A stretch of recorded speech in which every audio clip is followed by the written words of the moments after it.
Oh man, I am the tiger going. Hello, hello. I hope I didn't make anybody jump. Got my phone's going. I hope everyone's doing well. It's Saturday night. And you know what? Because we're in the house of sewing, no fluff. I made something amazing last night. That is fur. Well, it's fluffy. I don't know what you would call it. I hope everyone's doing well. Oh, let me check the chat really quick. There we go. Perfect. Yikes. Hello, how's it go? Hello, everybody. Hi, Pam. Hello, hello. How's it going, Alibaba? Coffee's always good this time of evening. I hope everyone's doing well. Skids, hello, Gilroy. How's it going? I do. Do you know what's really funny? Sometimes I feel like I do need an assistant, but I'm not that pretentious and I don't pretend to be that important yet. Awesome. I hope everyone's doing well. Oh, I don't know what's wrong with that. Perfect. I don't know what's wrong with that one either. But we'll try that again. I hope everyone's doing well. It's Saturday. I have quite a few things that I'm gonna make and quite a few things that I'm gonna do, but um I hope everyone's doing well. It's Saturday. And to anyone watching this in the future, I want to thank you and I want to welcome you here at the Godless Sewing channel. I love to sew and chat and make crazy stuff. Skits is scared of my latest jacket, and that's a plus. Awesome. Awesome. It's Saturday. I bet you could convince UCLA to send an intern over. I bet you I could. I bet you I could. They're hurting right now. I bet you I really bet you I could. Perfect. Perfect. You know, the other day I was I want to say even before my last live stream, I saw, fuzzy material and I was talking about going downtown. And then I saw the white fuzzy stuff at Walmart, but they didn't have enough. So, of course, in true Godless Sewing fashion, I went to the other Walmart and they had 8 yards. And I did not get 8 yards. And, I'm going to tell you, I don't think I'm going to work with furry material ever again. I will, but it looked like I skinned a Muppet. There was fur flying everywhere. It was kind of a disaster, and I learned a lesson. But the coat looks great, and that's a story I'm going to stick to. I have never worked with extremely furry material. Man, that stuff was everywhere. But I have a Dyson, so it picked it up. The fur was flying, let me tell you. It did. It looked like I skinned a Muppet. It was all over the place.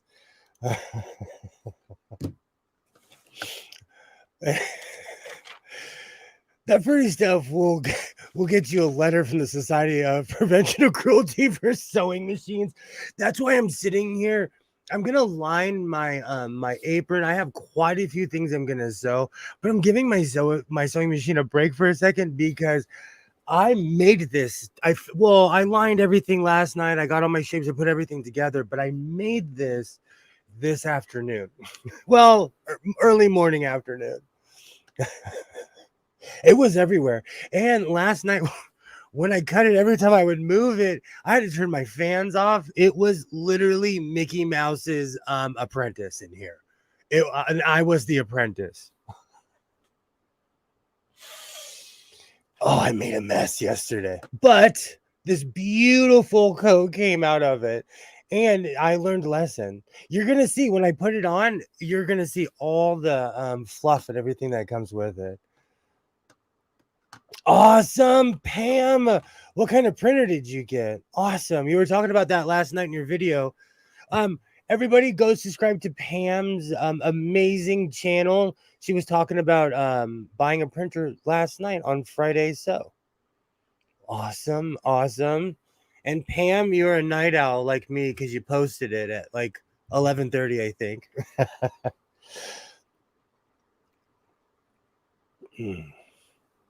Ooh, an Epson ET 15,000. Awesome, awesome, awesome. Is that a jet printer?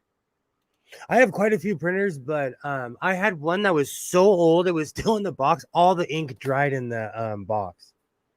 So if you get a printer, use it immediately. Do you guys ever does anyone ever order anything from Amazon? I'm sitting here like a sad guy waiting for a package, looking at my camera. We have digressed as a species. And speaking of that, this program is for entertainment purposes only, and this content is not intended to malign any religion, race, company, individual, or wigs. All opinions expressed by Godless Sewing and program participants are solely their personal views and do not reflect the opinions of every human being on planet Earth. I hope everybody has a great evening flying Godless Sewing Airlines. Yes, an inkjet has eco tank. Awesome. Awesome. I need, when you said that last night, you reminded me I need to up my printer game. My printer is pretty sad, actually. I just use it for scanning, basically, which I haven't done in forever. But yes, I'm sitting here like a baby waiting for an Amazon package like a baby. And it's taken forever. I looked at the laser toner printers, but didn't see any I wanted. Oh, good to know. Good to know. Do you know what's really funny? My washer died. So tomorrow I'm going to go buy a new washer. I don't know how to feel about it. I've had my washer. I'm going to have to look because it's kind of deceptive because my son is my height and I use age by his height. But I really didn't buy it that long ago because he was in elementary school a couple years ago. So my washer completely died on me this morning, and it was sad. I looked at it and I was like, not you, man, not you. So I have to go get a washer tomorrow. And I know I'm going to get scolded, but I'm going to go to Lowe's because I have a Lowe's account and I'm going to get one of those $300 or $400 cheapies. And if I'm really like a glutton for punishment, I'm going to go get another Maytag. I'm at least that's what I'm thinking about. But we'll see what deals they have. I didn't find one I considered, but they were out of stock. Oh, that's awful. That's awful. Yay, Alibaba, welcome back. Do you know what the funny thing is? At this point, it would cost the same amount to get it fixed that it would to it would basically cost the same amount to get it serviced that it would to buy a new one. And that's and I think that's the trap of planned obsolescence. When something is made to break, I have no choice but to put more trash in the landfill. It's sad. It's really sad. And I've been watching a lot of videos about how much trash we actually produce as humans, but there's nothing I can really do at this point. I'm going to have to get rid of my washer, and I'm going to get rid of it as soon as possible because I do laundry like I'm running a hotel. I have a Canon laser printer. It's a complete beast. It prints about 1 page per second, and I've done 300 pages. Whoa. Do you know, that's the thing? I burn out printers because I print out books and manuals. I burn out. My Maytag was cheap to fix. The replacement part is upgraded, not made in China. I'm so up the barrel though. Like I can't not have a washer. Well, I can because I can just go to the laundromat. But I have a pile of laundry sitting here, and I'm looking at it, and I'm like, I gotta go to Lowe's tomorrow. I just got approved for a grant to get a new washer for a nonprofit, a help run for a nonprofit, a help run. That's awesome. That's awesome. They're extremely affordable right now, and I think that's why I'm basically going to strike while the iron's hot. I knew this was coming, so I'm not as devastated as I thought I would be because this has been a long time coming.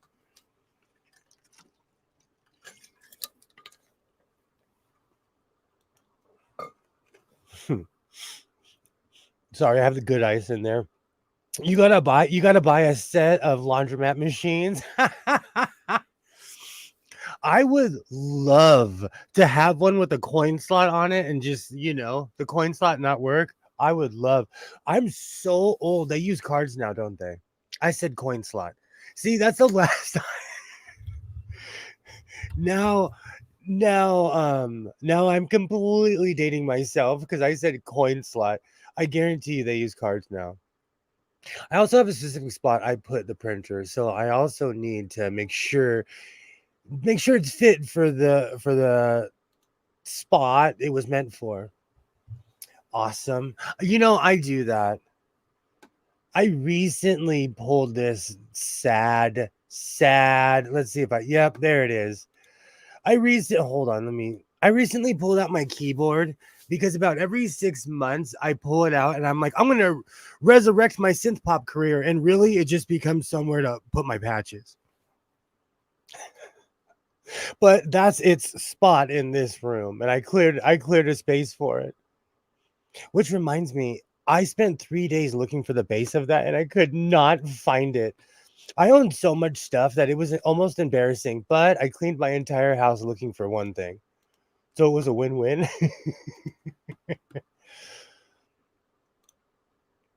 The ones in my area still use coins. They don't even take dollars. You gotta go get to the change machine. That's awesome. I seen the coin op one still. Oh, okay. In my area, they're mainly cards because everything is upgraded and really weirdly digital around here, even though the infrastructure is not at all. That's part of the reason why I wanted to show you downtown Los Angeles, because downtown Los Angeles has not changed at all in any way, shape, or form. Everything inside of it has, all the buildings have everything, but the infrastructure, the way it looks has not changed since I was a little kid. And it's still crazy to me. And no, I did not go downtown today. But I purchased something really, really cool. So, hold on, let's read what Kilroy has to say before because I just remembered what I bought. They know they can get you to pay for the bigger machine than you need if you have to use a card. And you end up spending more money. Chuck E. Cheese did that. Like everything went digital and you end up spending more money in the long run. Because with those coins, you knew exactly what you were doing at the time. With your cards, you could tap it 15 times and it'll just keep on sapping the money out. So I have a weird collection of Marlboro clothes. So when I'm thrifting, when I'm out in the world, I keep my eye out for stuff like that because it makes me wonder how many cigarettes that individual had to smoke to get said piece of clothing or whatever it is. I have a red Mountie shirt. I have a denim shirt, and today I found this beautiful coat.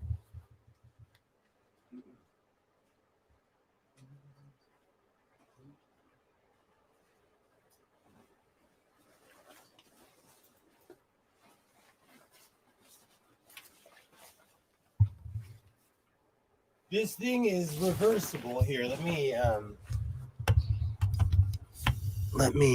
This is reversible. I was so stoked when I saw this. I could actually use this at my job. Somebody smoked a gajillion cigarettes so I could have this. This is actually really well made. This is extreme. This is a real slicker. There's no holes or anything in it. Let me switch my angle. I was really stoked when I got this.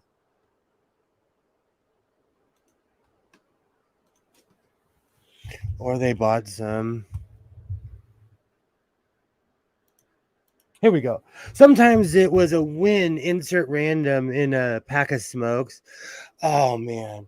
I remember Camel Cash, Marlboro Miles, all of that. Or they bought some. Could you actually buy them from like a real retail store? Is my question. They could have came from somebody who worked for Marlboro. I've read stories for people who worked for cig companies and they gave them all the freebies, as many cartons as they could smoke. Do you know what the funny thing is, Kilroy? They do the same thing with Budweiser and Bud Light factories. I knew someone when I was a kid. I knew someone who worked for the Budweiser factory in the valley, literally off the 405, and they had wood crates. Because I'm old, they had crates of beer in their garage, which you could not have nowadays where I live. Oh, I was so stoked. And this thing is, this is total Marlboro country. Hold on, I'm wearing the wrong hat.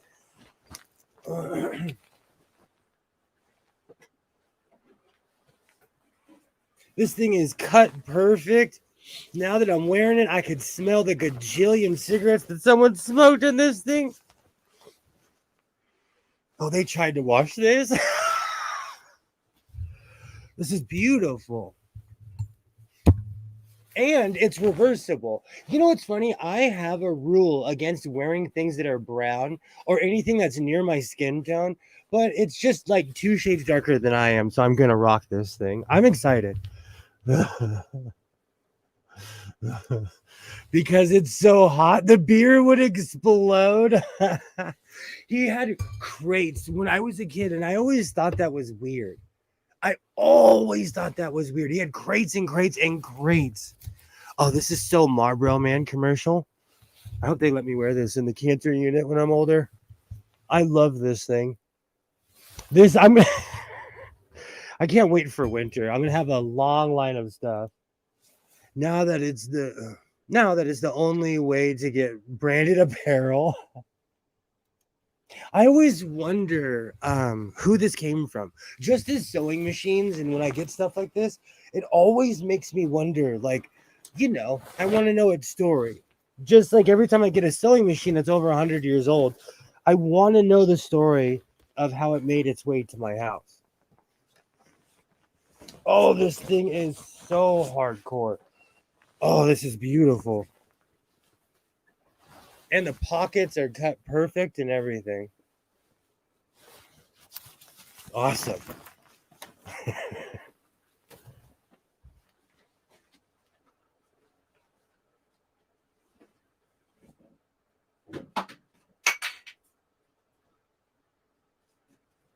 And it's not like I can do anything about it right now. But do I have to get this dry cleaned? Because I'm gonna throw a bunch of patches on this and cover it up. But it's been worn a few times. So how do I wash this? It's real leather and wool.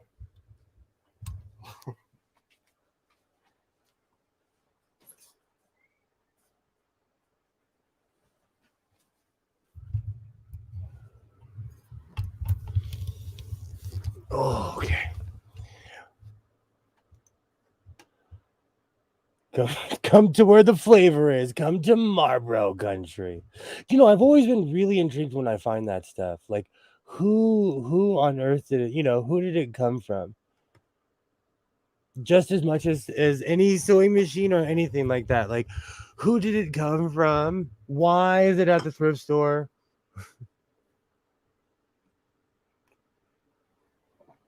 Oh, awesome. Spot clean the wool with vodka, half with water. Take it to the cleaners with it being leather and wool. Try to clean it at home and you'll ruin it. No, I take a lot of things to the cleaners. And I ruined one. I ruined one of Isaiah's shirts And so now he makes me take all his Tom Selleck and Chico DeBar shirts to the cleaners, which I don't have a problem with. It's a little bougie, but I don't have a problem with it. But test first, of course. In I stammer. I'm an American. I use this product called Shout. It's a miracle. It's a miracle spot remover. But really, what it is, I put Shout on everything and then I scrub it with like a toothbrush or something. But I don't want to put Shout on that and just have it sit there, because that would be gross. So I'm trying to figure out how to clean that. But without furry, see, do you see where I'm going? Without further ado, I think I've made everybody wait long enough. Let's try on the coat. I'm going to end up edging my my apron this evening. I'm going to have to pull up my scraps in a minute. I was really trying to give my my sewing machine a break because I learned quite a few lessons sewing today. First off, fur flies regardless. It doesn't matter. When you're cutting it, it literally comes apart at the seams. I got this at Walmart, so I won't say it's necessarily the best quality, but it sheds. And you're about to see this stuff definitely sheds. I shout, let it all out now. I have that song stuck in my head.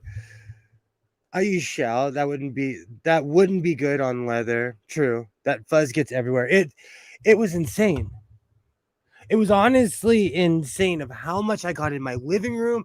I tracked it around the house today. I was sweeping. I was like, oh, I thought I got it all. It was everywhere. It's still, in every little crevice and every little crack in here. But but for all the now I have shout, let it all out.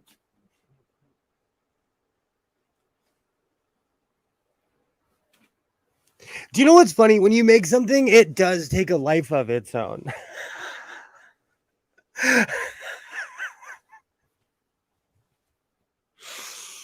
What's up?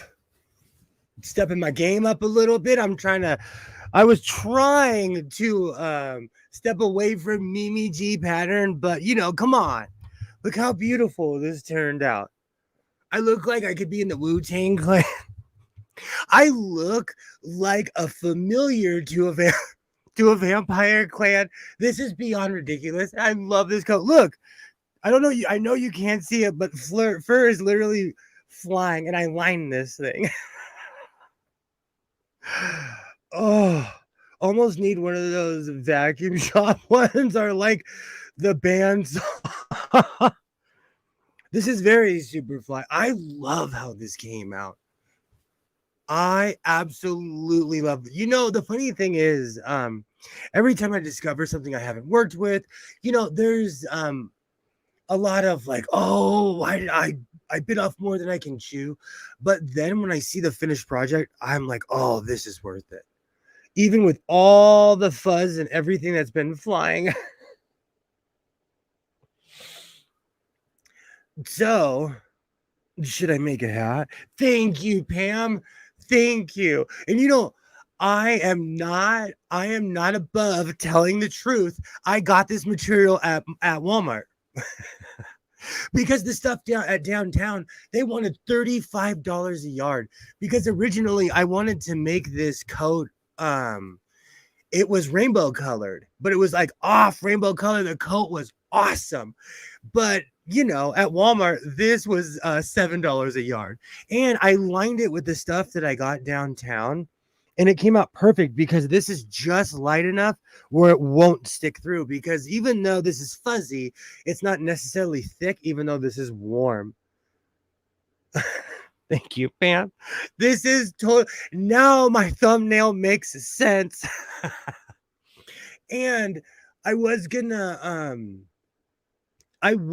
use a thumbnail from the movie Uptown Saturday Night, but Bill Cosby's been super canceled. So I was like, I'm not even gonna put myself in that category. So I used the movie The Mac. If anyone's wondering, it's from the movie The Mac. I've made a furry coat before for my 13-year-old, but it was made years ago. Mine was a red furry coat I made. Do you know what's really funny? That guy who offered me $10 a yard, I almost want to go back and make a red one of these. I'm in love. I look like there's a Wu-Tang video called Gravel Pit. I look like I could be in the video. I'm sweating. I do not care. I love this coat. I also lined mine. See, and that's the thing. I debated if I should or not, but I'm really glad that I did. It was like torturing myself. My sewing machine. I was going to use my 301A, but that thing gets skunked up so fast. Because normally on something like this that I'm only using a particular stitch, I would use my 301A because that thing is no joke and will cut through anything. But I was scared that the fuzz would mess this up. And when I was sewing, I had to sew everything upside down. This is definitely sewing uptown Saturday night. Huggy Bear from that 1970s show. Can't remember the show. Oh, you know, it's really funny. His last name was Fargus, and his son was like a local legend around here and was a football hero. And his son went to high school around here and went to Michigan and played football at Michigan. So when I think of Antonio Fargas, I think of his son. Oh, that's funny. But now I have that song stuck in my head. I don't have is my cowboy? I don't know if my cowboy. Oh, that's right. And I made something to go along with my coat. I completely forgot about this because I'm all sweaty in here. I don't know if you can see this, but haters are gonna say it's fake. This is my rule. This is what happens when I'm left alone to my own devices. I forgot about this. You know, this is ridiculous, but I had to make this extra ridiculous. So this is my instead of a chain, I'm wearing my Rolls Royce medallion. Haters are gonna say it's fake, but it's real sequins. I forgot about this. And yes, you're a fake. And yes, you're a fake Rolls Royce. Do you know, I almost fell over in the mirror when I put this on. Flavor Flav. But I still kind of have all my teeth. Are you kind of pimping it? Well, I didn't know what direction this coat was going to take when I put it on. I had, hey, Joy, how are you? Hello, hello. So good to see you. I'm glad you joined the mayhem this evening. I'm starting off early because yesterday, I bought I've been eyeballing the fuzzy material for a while now. I brought it up in my last live stream, but yay, hello. But there's mostly only one direction for that. Exactly. You know, when I made it, when I didn't have the collar on, I could almost get away with like weirdly Roman, but with the collar, it's 1970s. Oh, other than Christmas and dressing like Frosty. No, I'm gonna give this to my mom so she can be Zsa Zsa Gabor the second. You know, I put this on. I went walking over there. My new neighbor was having a party. So imagine being the new neighbor and I come walking out. I left my garage open because I have cameras. They're not coming in here. They were all standing out there and I walked like, I don't know you. And I kept my eyes to the sky and walked straight to my mom's house. Oh, it was glorious. Oh, it was glorious. Mm. So, and the second my mom saw this, she's like, "You have to make me one of those. You have to make me one of those." Because these are total, like, we call it bougetto, where you're like, you can't afford to be bougie, so you make it yourself. But my mom, I had to show my mom this coat. Whenever I wear something extremely ridiculous, I go running over there. I'm like, look at this, look what I made. Oh, after I put the collar on, I was beside myself.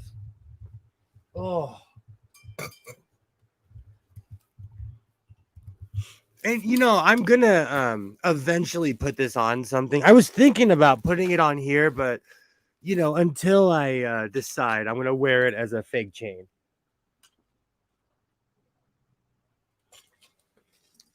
Oh, Stanley Cup for the win. Or I should say my fake Stanley Cup, because it's nothing but knockoffs in this room. Oh, good times on a Saturday night. Good times. About a year ago, they were selling similar in Harrods in London. Do you know what's really funny? Because I watch a lot of fashion shows. I watch a lot. And the funny thing is, they always, like, the fashion shows go live. Well, because they're in Paris and France, but like in London, but they go live at like 2 or 3 in the morning. So I watch a lot of fashion shows. Nothing but that, nothing but knockoffs. I knew you were gonna catch that. That includes you. Just about 40 minutes from home, in and about there. Awesome, awesome. Hello, almost home. Yeah, you're more than welcome to join, Commander. Good to see you. Good to see you. Well, when I say nothing but knockoffs, I mean nothing but knockoffs. Except for my Apple technology. I can't fake that. Oh, this coat is glorious. This coat is glorious. Alexa, what's the temperature right now? Right now, it's 73 degrees Fahrenheit. Do you know, I have a feeling my package is not coming this evening. Oh. Do you know, more than my coat, I think my fake medallion ties it off. But once I take this off, I haven't decided what I'm going to be for Halloween yet, but I keep on going from costume to costume. But like I said earlier, I learned a lot making this. First off, when you're sewing fuzz, you can't sew it fuzz face up. And like, I'm telling you that as a precautionary tale, because I know this guy that tried that, and it took me it took me a minute to cut that out of the sewing machine. So I had to do it upside down, and my machine chewed right through it. I used a leather needle, but it put fuzz everywhere. And after every time I finished a piece, I would defluff my sewing machine.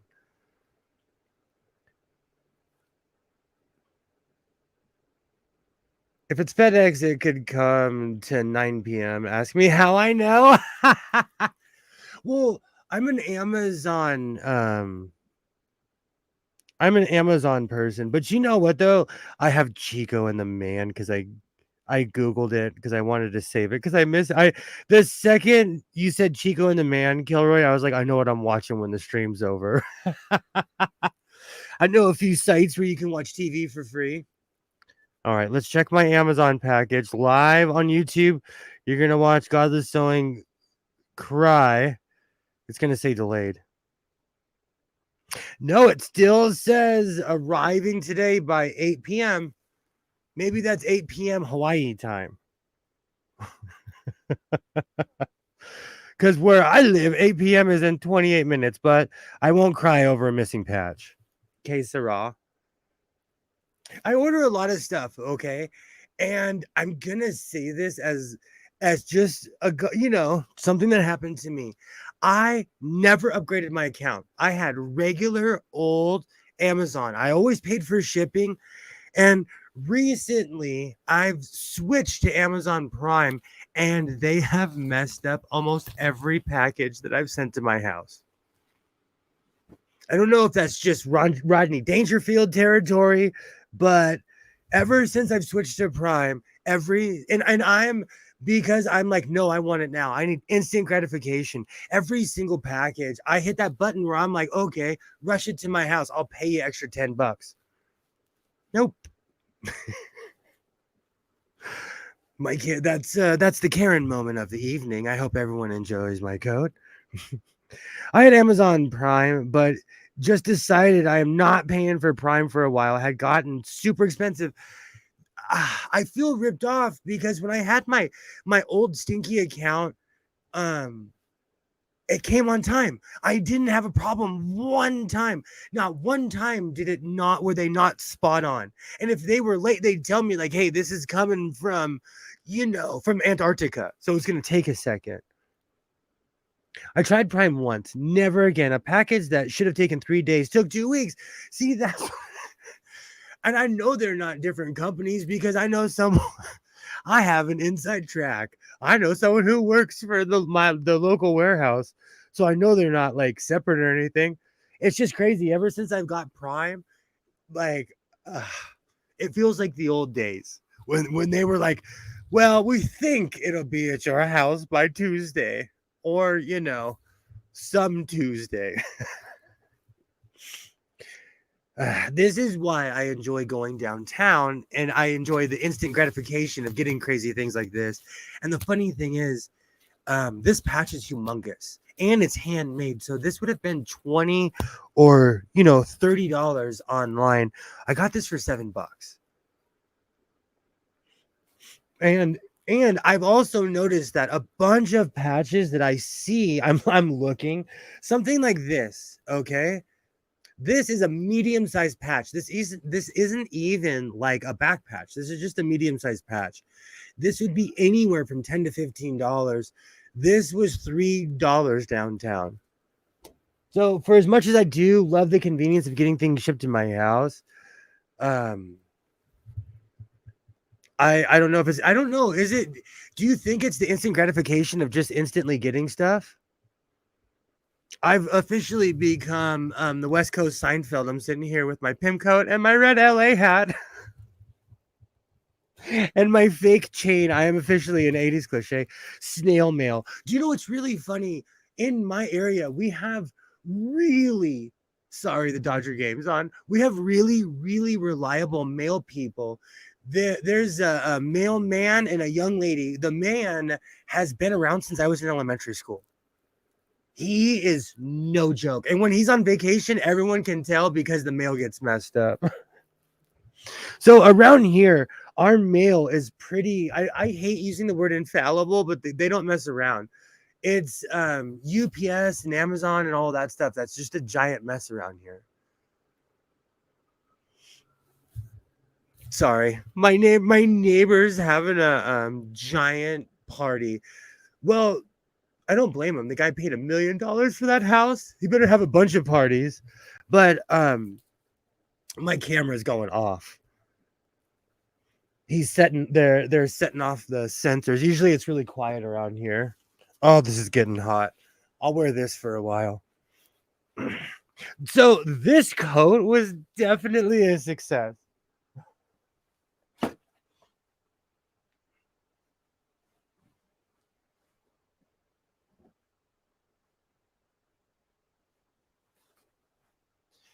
Oh, I had to laugh when Skits said that the eagle had terrified him because I have a mannequin in my living room, and every time my mom or anyone walks in, they always jump. And I laugh because they know it's going to be there, and they still jump. What's the deal with pimp codes? Oh, I miss Seinfeld. I miss Seinfeld. I said it there. I said I watched it every week as a kid. I mean, every week. I'm eventually going to line my apron, but it's early. It's Saturday night. I'm wearing a giant medallion. Haters are going to say it's fake. Yes, because you can order something and get it that same day or next day. Instant gratification, spoiled we are. Do you know what's so funny? Like, I was thinking about this when I was a little kid, my grandfather would make us stuff. Like he would for Christmas and stuff, he would buy us like all the crazy stuff, but he'd like, here, I made you something. When's the last time someone made you something as a gift? That an adult. Don't listen. Listen. Don't listen to those play out. I can't even say hot hootsas. I can't. I'm really bad at accents. I'm really bad. Oh, that coat was strangely warm. Okay, so back to my whole thing about like this thing is freaks out skits because but to me it's an inanimate object. When I inherited all those mannequins, it makes me laugh how people jump at plastic. To me, they're 30 pounds of plastic. They're inanimate objects. I use them as dress forms because I'm like, hey, if you're here, you have a job. But it's funny to me how people anthropomorphize things and they give them a soul and they say, and it makes them jump. Like, I'm not kidding you. I have a sit down mannequin, and when people walk into my house, they kind of flinch at first because they think someone's sitting there.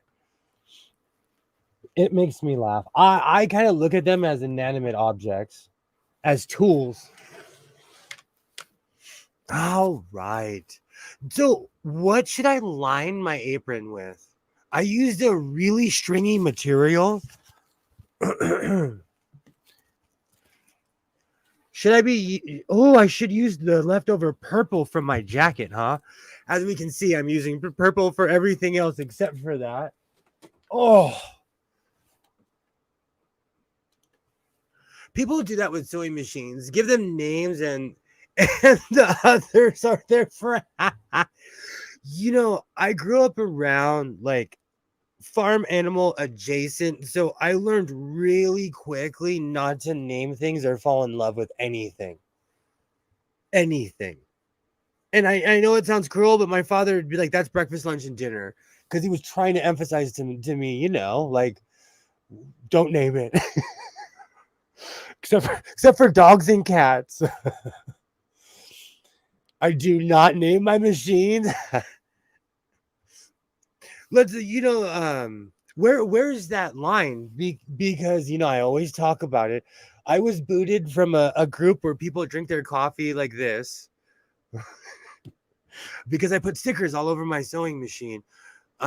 Where's that line? And also, keep in mind when I join sewing groups, I'm not kidding you, especially on Facebook. I'll enter the group and I slowly start, because I have hundreds of pictures in my phones of probably thousands of sewing machines. So I slowly start posting all my sewing machines from over the years so I can see how it's intimidating. I don't name anything. I'm not as superstitious as I used to be, but back in the day, I considered it bad luck. I know that's a weird thing, but like I was told you never name a vehicle, never name and as an adult I just kind of continued that thing. It's weird. I kind of look at it as I'm a bad driver, so don't get too attached to that car. All right. You know what? I'm going to use the same white thread, and I think I'm going to use the purple ribbon. Let me see how much I have. Oh, excuse me. Excuse me. Some hobby groups can get petty as hell and have more drama than daytime TV. Okay, I rarely talk about this, but I was scarred by the comic book community. I've talked about it hundreds of times over the years that I've been streaming, that years ago, my father and I stumbled into a house what we bought the pickers rights to. Long story short, I found thousands and thousands of comic books. I made a ton of money. It was a good profit. As a Ferengi, it was profitable. But I had never dealt with the comic book community before, and they're brutal. The comic book community is not for the faint of heart, I'll tell you, from personal experience. At least, I'm not saying like there's people locally that I still deal with. They're my friends. They have become my friends, but I'm talking about online. Online people are just I've had a bad experience in the comic book community online. I would have had a problem naming a boat. They do that with all boats. Well, it depends. Like, they do that with yachts. Like with yachts and things like that, you know, most wakeboard boats, they just use the designation that's on the side of the boat nowadays. It's weird. It does get weird though. Sorry, I can't tell if that's Odin or the kids playing outside. Yeah, but I was scarred by the comic book group. And the funny thing is, I'm in a ton of sewing groups, and I come in there as Godless Sewing, and people are so kind to me. People are so nice to me. It's almost like it makes me laugh.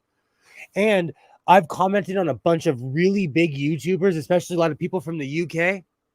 They always respond right away. They're always good people. And so the sewing community that I've come across have been extremely good people. Comic book community made me open my eyes a little bit.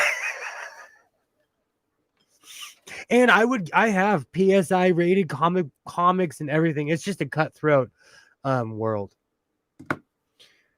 So I think I've ranted enough about how I was scarred by a bunch of people phone banging. Well, I'm sorry. Phone banging is old. What do you call it?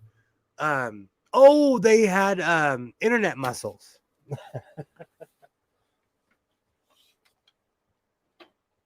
All right. I think I have more than enough.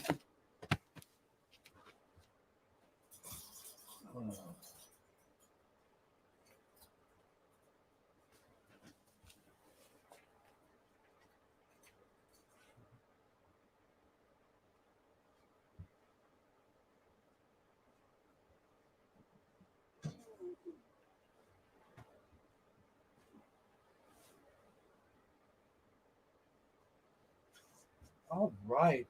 Perfect.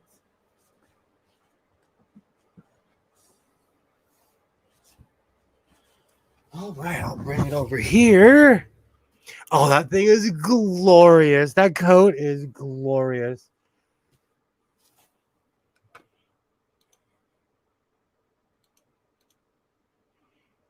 I would have had a problem naming that. Telephone tough guys for real. In my day, we called them phone bangers, like gang bangers, because they'd call you like rah rah rah rah rah, and you'd see them in person, and they wouldn't even look you in the eye. The comic book community is very competitive, and I had a lot of really rare stuff, and people were like, it was an experience, but you live and you learn, you live and you learn. That's why my name isn't Godless Comic Book. I wonder how much fur I'm going to sew into this.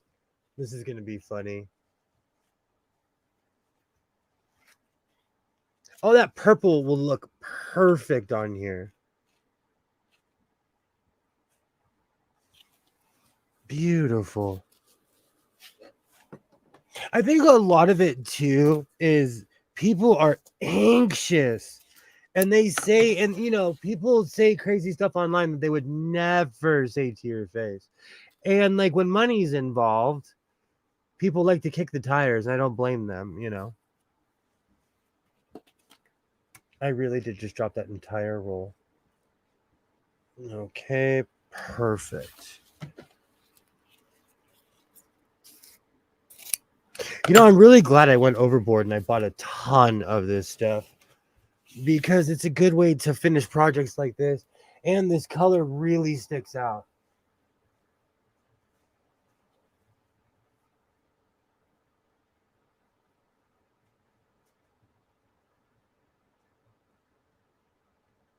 Perfect.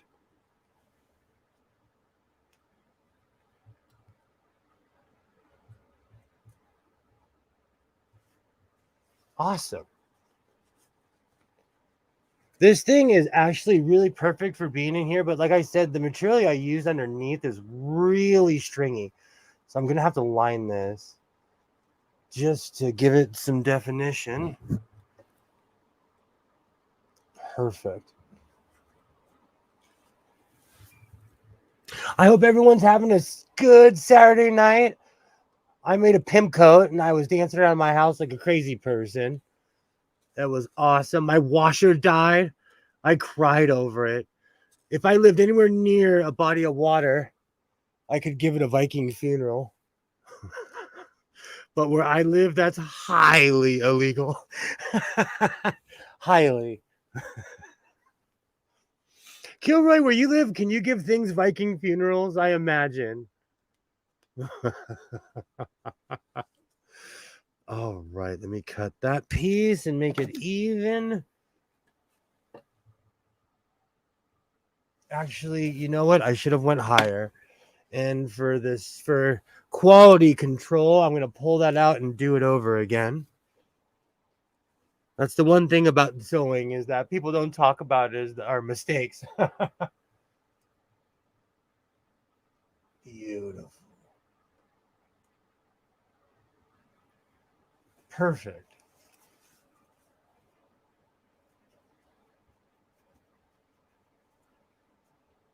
I'm willing to pull everything and start over as long as it's helping the cause, because that would have looked terrible if I didn't go all the way to the top, just because I do not have my glasses on because I'm fronting for YouTube.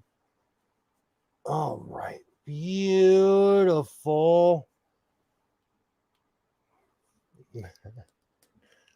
Perfect.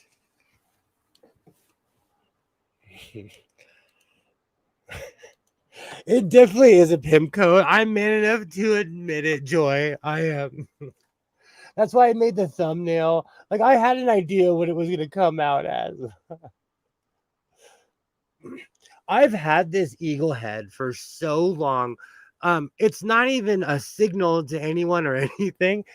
A long time ago, Walmart had these heads in a bin. And I went at one by my house and I wanted to get a black cat. But, like I always say, if you see it, buy it there, buy it then. And I came back the next day and all the black cats were gone. So I got the eagle. It's not the middle of nowhere, but you can see it from here. So probably that would be awesome. You can't do anything. Like when I was a kid, you could do all kinds of fun stuff, but you're not allowed to make explosions anymore around here.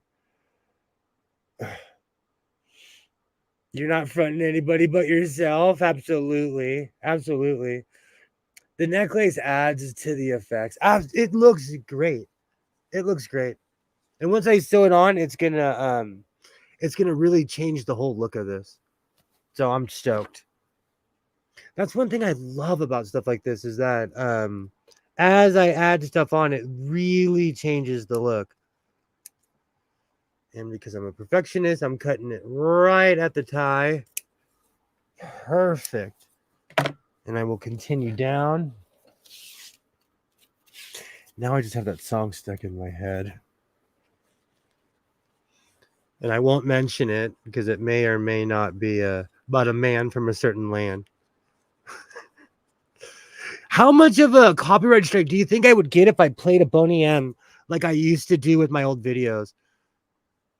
Because I no longer understand YouTube's terms and services in any way, shape, or form.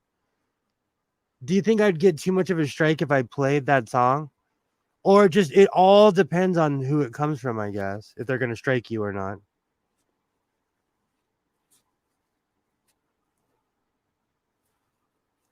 I don't know. And I was going to make a pre-record about this, but then my computer was not playing nice. So I figured I would open up with it on my live stream.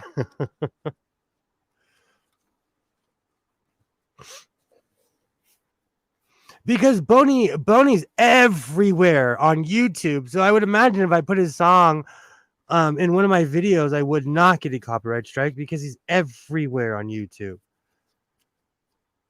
But you don't know anymore.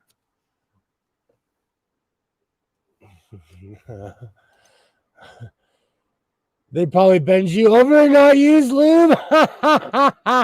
I was wondering why Joy had a LOL. 100% a copyright. Even if I used that one that was in Italian, I know if it has like their name, if it has like the artist's name on it, like I'm smoking. I know right off the bat that like do not even play around. Oh, right. Oh, this is gonna look great. Do you know, I need to figure out their rules because there is a YouTuber I watch every Friday morning. He sits in front of his computer and he plays old MTV music videos. And he doesn't get a copyright strike every Friday. And he plays the jams too. So I no longer understand YouTube's copyright. Let me look at my notes.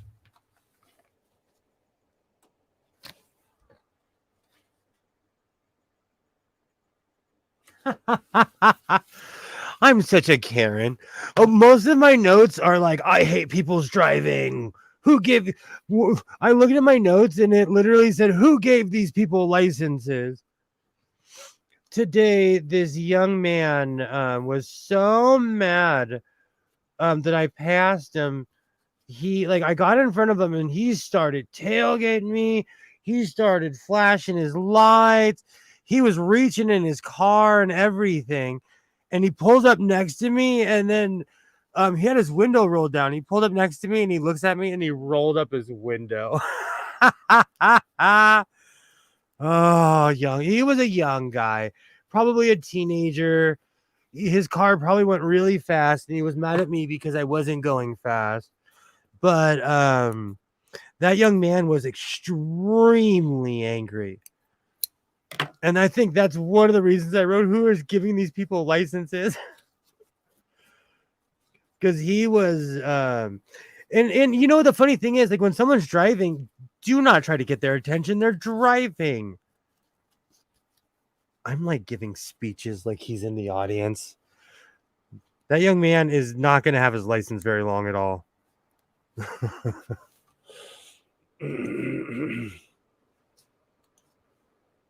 I know very good musicians. Some have even played in other songs and get a copyright strike because it sounded similar, like effect. I agree.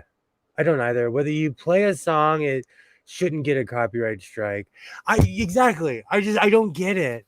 It's everywhere, and certain channels get away with it. The song changes with another playing. Like sometimes I'll download like the fifth or sixth version, and sometimes I don't get a copyright strike. Watch him crash inside of a police station. I'm telling you, this guy, I was like, where are you going? And like, so I was about to pull myself out. If anyone hops in, that background that I always have, that's the back parking lot of a thrift store that I've been going to, gosh, for over like 15 years. It's a mega store. It's huge, but it's in a really hidden part of LA and it's one-way streets. You're not going anywhere. Fast, at least, you know, and the speed limit is extremely low because it's an industrial area. There's big trucks that come through, so the cops purposely use that area as a speed trap. And I know this, so I drive extra grandma, which I'm not trying to offend any grandmothers out there.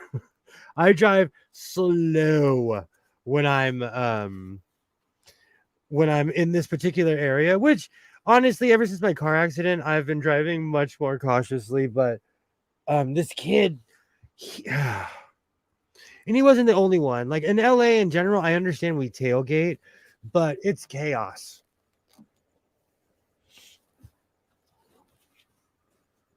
Oh, I'm gonna have to line that as well, but I will just stick to the outside for now. And a lot of it too is when I'm in my truck, no one messes with me. If I'm on a bike, no one said a word to me. When I'm in my Ford Flex, people want to fight me when I'm in my soccer mom car. It's the funniest thing. And then they pull up and they're like, oh, never mind. I know New Yorkers have a bad reputation for saying awful things to each other, but people in LA are not too far behind.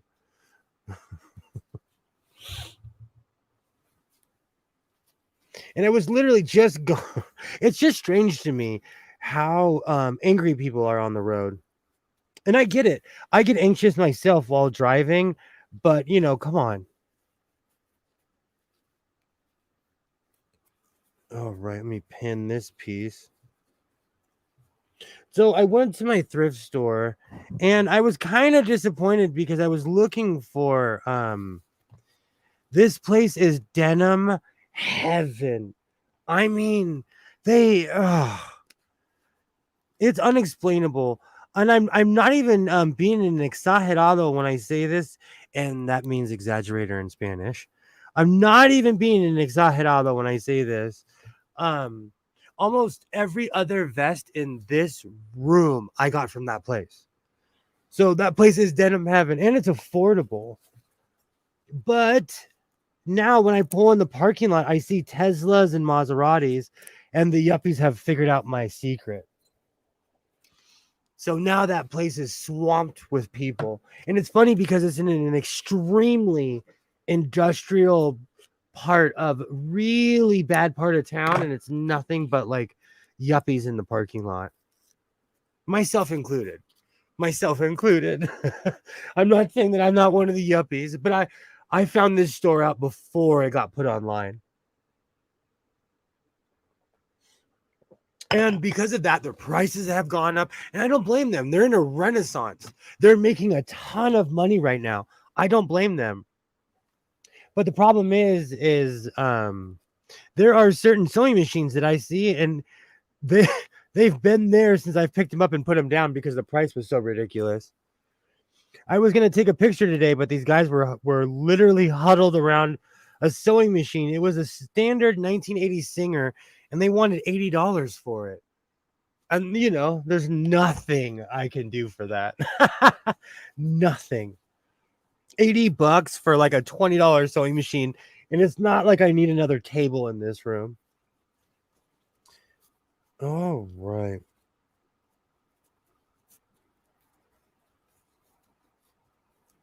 Thrifting is becoming really expensive.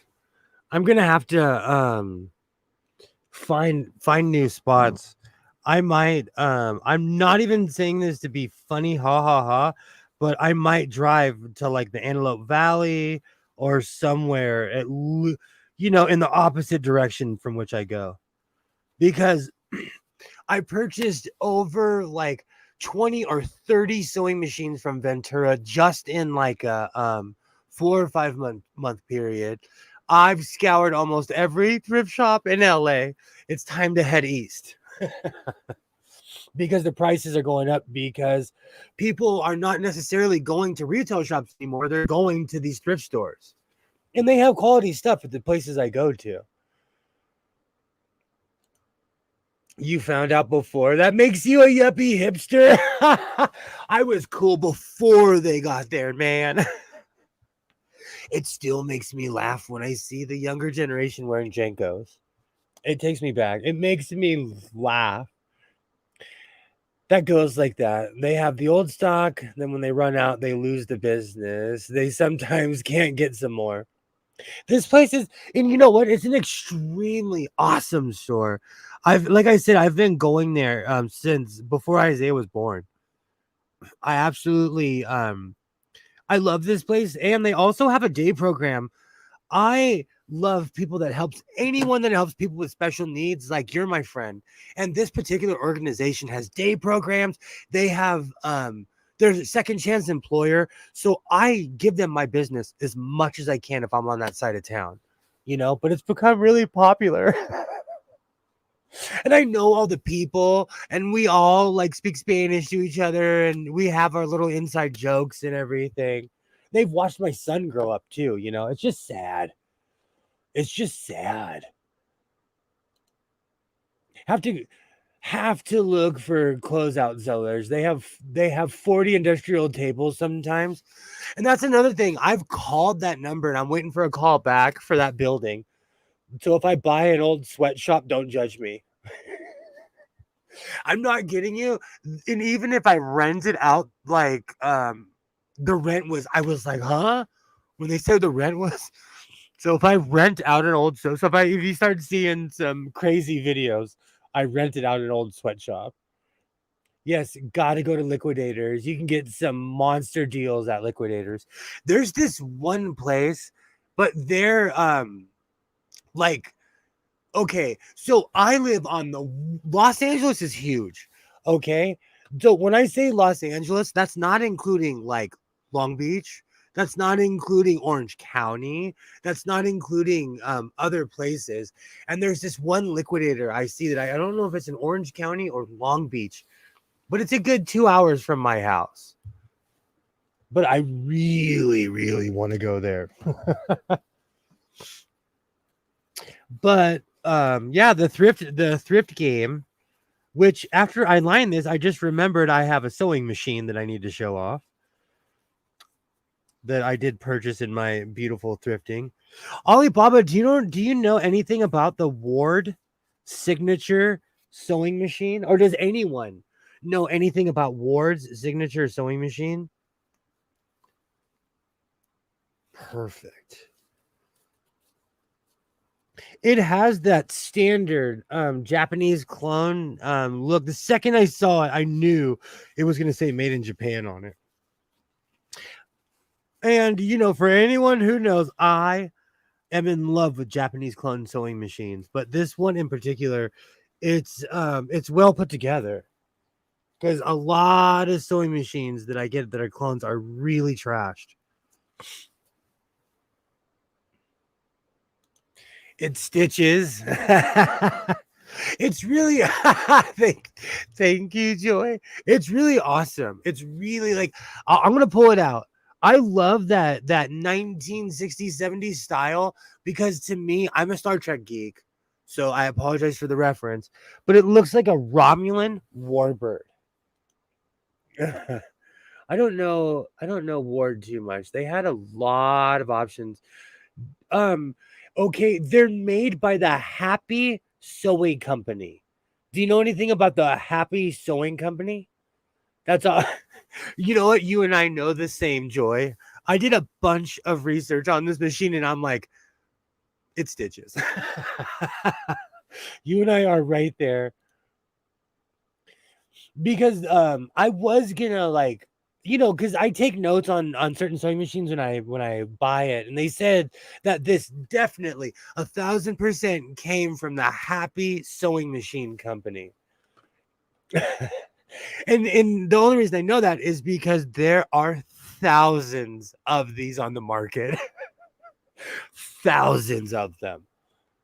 That is Japanese. Okay, good to know. Whenever I I know the serial numbers if it says JA, but this one in particular, it says made in Japan on it. I'm like walking to the counter giggling because they're always so cheap. Happy Sewing Company for a happy beginning and a happy ending. Oh, the Fleetwood is the same machine and it's Japanese. Good to know. See, good to know. I knew you would know. Better Housekeeping might be on the pillar. I have a few sewing machines. Like there's a few like that I consider off brand, but they pretty much all came from the same place. I knew you would know. Happy Sewing Machine Company does sound crazy to me too, though. When I heard that, it made me laugh a little. Because when any company says like, "Oh, this is the Happy Company," nobody is satisfied working there. Nobody's happy.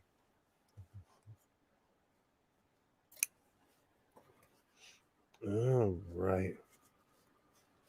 Beautiful. And I know it's really cliche, to complain about traffic in Los Angeles, but it's getting worse because we have more people here. And I know as the years get on, I gripe more and more about it, but I'm sincerely thinking about moving. And I know there's traffic everywhere, but I doubt it's anything like here. Except for New York and New Jersey, I've been there. And parts of Florida. What did I do with my scissors?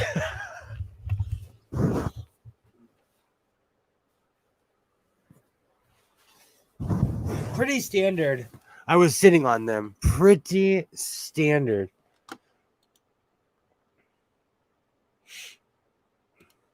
It has the slim wings on it. I'm gonna pull it out in a second. It has that standard look. It does have that 1950s look to it, you know. It has that 1950s look to it, but I'm not necessarily, because they used that base design forever, you know. So it's one of those things. When I saw it, I jumped at it because it was covered with the case on top. I opened it up, I closed it. I was like, I'll take it. And I always show up on sale day too. You're from LA. You'll bring the traffic with you. Okay, I want to confess something, and it's really sad. What Kilroy is saying is 100% right. I own 5 vehicles, so I literally would bring the traffic with me. Yes, looks like the Fleetwood Deluxe. I bet. When I'm done pinning this, I'm gonna. This will take 2 seconds to sew because I haven't decided what I'm gonna line the inside pockets with yet. Because I have every scrap I've ever. I keep a little bit of all my scraps underneath. I have a stack of scraps in a mirror and in a cabinet, and I keep a piece or two, and everything else gets put in storage because I have a ton of fabric. And scraps add up.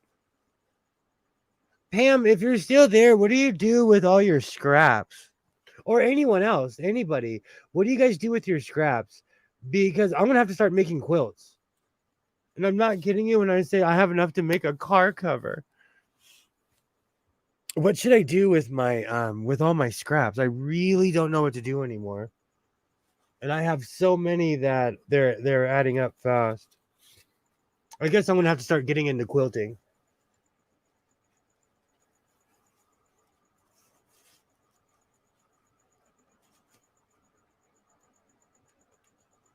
Beautiful. Perfect.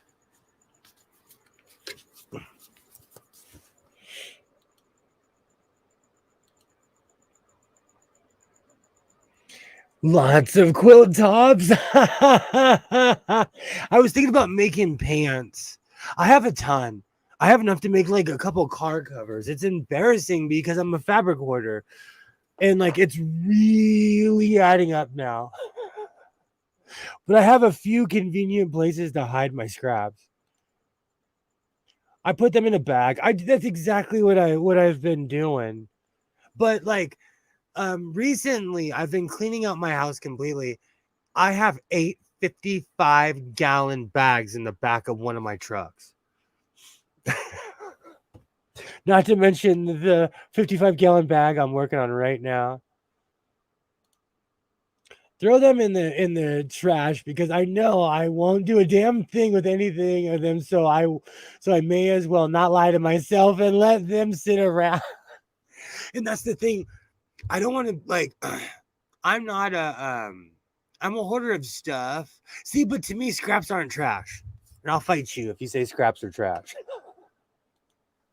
Quote of the evening: scraps are not trash. Godless sewing. I need to sew pieces together. I have a ton. I do too. I've been guilting myself lately because I'm like, I have all these scraps, and I'm like, what are you doing with your life, sir? You have a ton of scraps, and like, you either need to get into quilting or start selling bags of scraps. And that's the thing. Downtown, they sell huge bags of scraps. For like $4, $3, you can get a huge clear bag. It's bad. I know someone that made pants and overalls and patches. I saw Andre 3000 had a really cool pair of pants where I was like, I want those pants. And they were blue and black, but they were patched. Oh, they were just an epic pair of pants. I need something like that in my life. I need to make crazy patch pants. I think that I'm in the same boat. Use smaller pieces to stuff toys. That's not a bad idea. Yes, or make cat dog beds. You know what? I leave blankets out for Odin. And cats are smart. Odin gets it. Save the scraps for a few years, decide to de-junk and send them to the thrift stores so other addicts can buy them.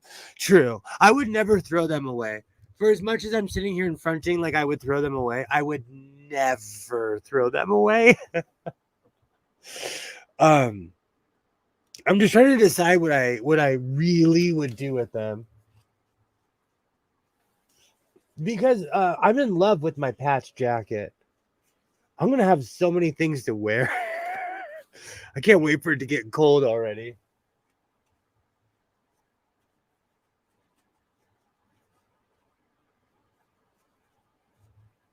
That one was a little too high. Let's start over. But today is today the first day of fall? Where's my notes? I think today is the first day of fall, but it still feels like summer here. Perfect. But I'm literally that crazy guy that's been sitting around all summer long making coats. And now that I'm in my turtleneck phase, I need to move to Michigan or something. I need to do that also, Ollie. The patch jacket looks awesome. Thank you. I'm definitely thinking about making pants. Because I can just make giant sheets and decide what to do with it later too. I was thinking about doing that as well. The patch jacket looks awesome. Thank you. Yes, fall and it feels like it here. It was like 80 something today. It's still fair weather here. It always feels like summer there. You don't have the truth is it's always 72. And in Arizona, when I lived in Arizona, it was always 82. But yeah, it's always sunny in Southern California, as the cliche goes.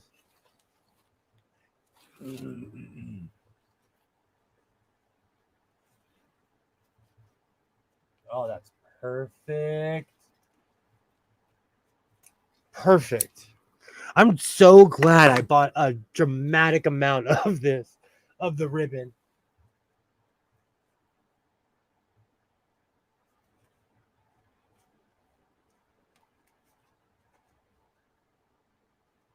Perfect. Let me throw a few more pins in.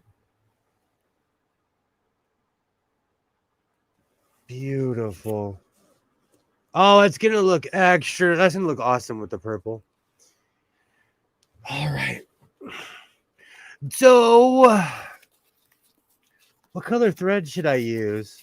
I have white thread in. Should I not be lazy and rethread my machine? Or should I use the white thread? Because let's be real, how many people rethread on certain projects? Because there's certain projects where I'm like, okay, I have to use a specific thread, but for other projects, I'm like, exact. Thank you, Joy. Joy and I went to the same school. I'm just looking for enablers. Hey, Sydney. Hello. Yay. How's it going? Yay. Hello. Good to see you.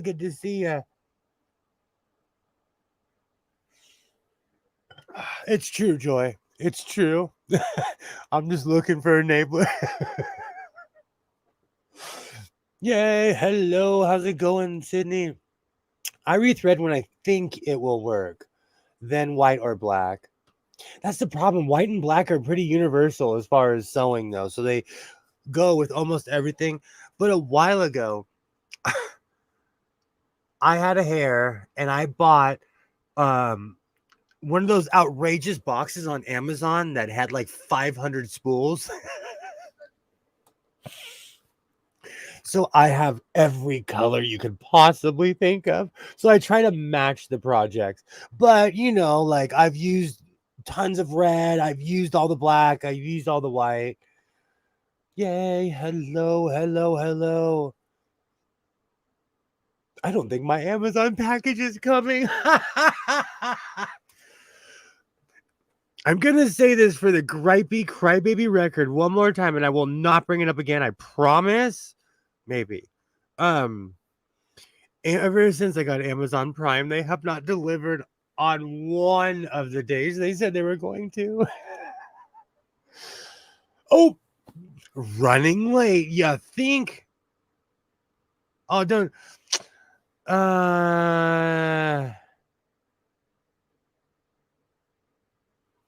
Knobs. That's every time now. Every time I've ordered something on Amazon Prime, they have like, I wonder if I go in my old account. Is my card on my old account? If I order stuff on my just like not so spiffy account, I never had a problem with that. First world problems, though. You know what? These are literally first world problems. It's not a big deal. Yay! Hello, hello. Maybe it's been sitting on the doorstep all along. No, they're really accurate. And they take pictures of everything in my neighborhood because we have porch pirates. And so because we have real life porch pirates, the Amazon people are semi-responsible. They take pictures of everything.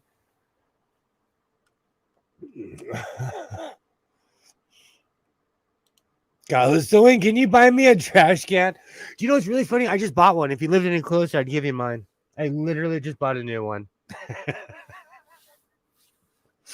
I bought it for the front bathroom. I'm trying to class the place up a little bit, I had one in there, but Isaiah appropriated it, so I bought another one.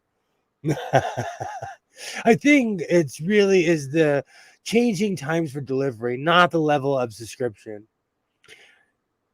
Oh, it's driving me kind of crazy because when I had my cheapy old account,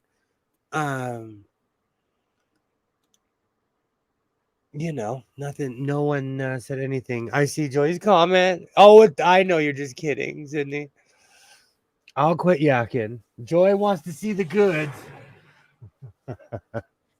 And I don't blame you. Let me move all this fancy stuff. I have a million remotes. What's the score? Oh, cool. Oh.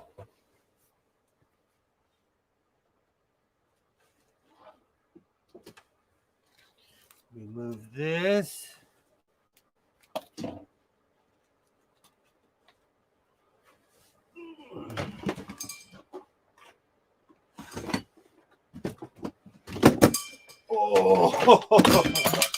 Oh, these things are a workout.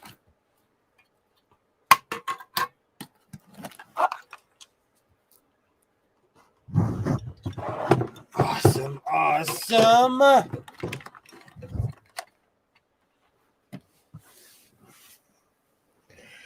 This thing is heavy.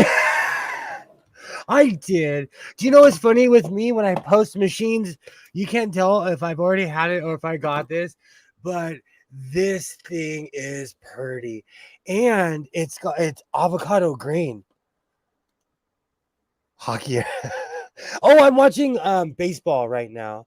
Hockey's about to start up though, and I watch more college. I'm not much of an NFL guy. Well, I'll watch it, but ooh. Ooh. Oh, yes, you did. Yeah, I did. Yep. Just like the Fleetwood Deluxe. That's what this thing is a beast. I'm gonna plug it in on the other side because last time I plugged something in on my desk, I shut down everything. This computer shut down. I was like, oh, what did I do? Took a second for everything to reboot. Move that. Type again.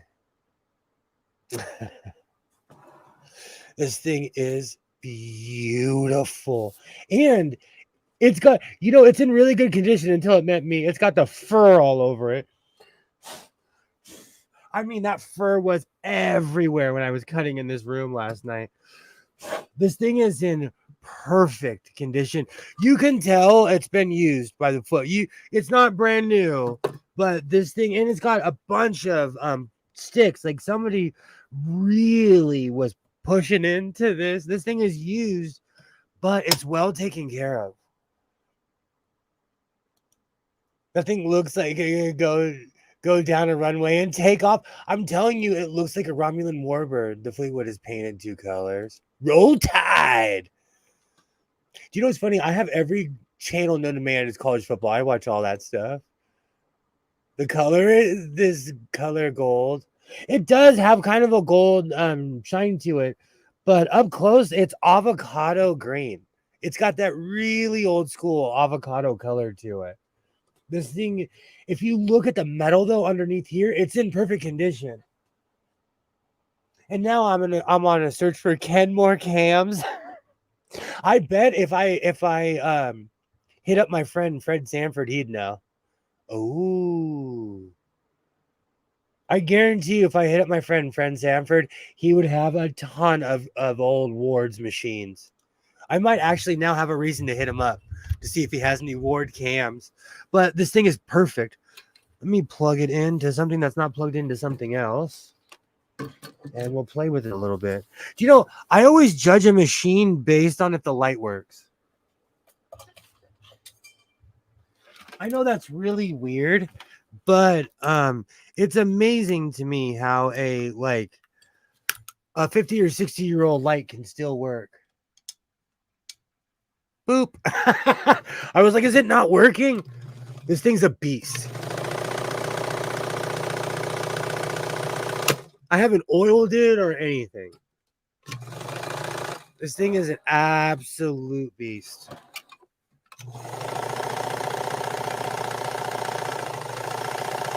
Oh, whoops. I have something in between that. Pedal out. There we go. And that fluctuation you hear is me. It's not the machine. I was shocked when I plugged this thing in. I'm telling you, with Japanese clones, you never know. You never know, because these are workhorses. I'm not calling this an industrial, but it'll punch through pleather. I checked. This thing punches right through pleather, and that's not even a leather needle in there. I was stoked. I was really stoked. It was a bit overpriced, though. I'll tell you, I paid $25. I paid full price for it. I was a little mad about that. I always show up on sale day, but for some reason this one wasn't on sale. Do you know, it makes me laugh because when people are pricing something, they'll look at this and they'll say that this is more money than a newer machine that actually works a little bit better. So it's funny. Thank you. It is awesome. Oh, thank you, Joy. It is smooth. Yay. Good to see you, Sydney. Good to see you. No, you were in shock. The electronics seem okay. Exactly. Do you know what's really funny? There's always that hairy moment. When I plugged it in right now, I was like, well, if I get shocked on YouTube, someone will call 911. I live in the northern part of LA County. They know me. Oh, it was a great deal. I'm just joking. My local Goodwill, they still don't know what they have. They price all sewing machines at $24 or $25, depending on what it is. That's why I always go to the one by my house, because it's a bougie Goodwill. It's really kind of bare bones because it used to be a Good Guys. If anyone remembers the Good Guys, but it's this huge place, but they rarely have stuff in there. But I scored. Most pay 40 to 60 bucks. I got lucky. And you know what it is? I love this old school look. I'm a sucker for this look. Even if it didn't look, I was just going to add it as a wall hanger, you know. I'm stoked.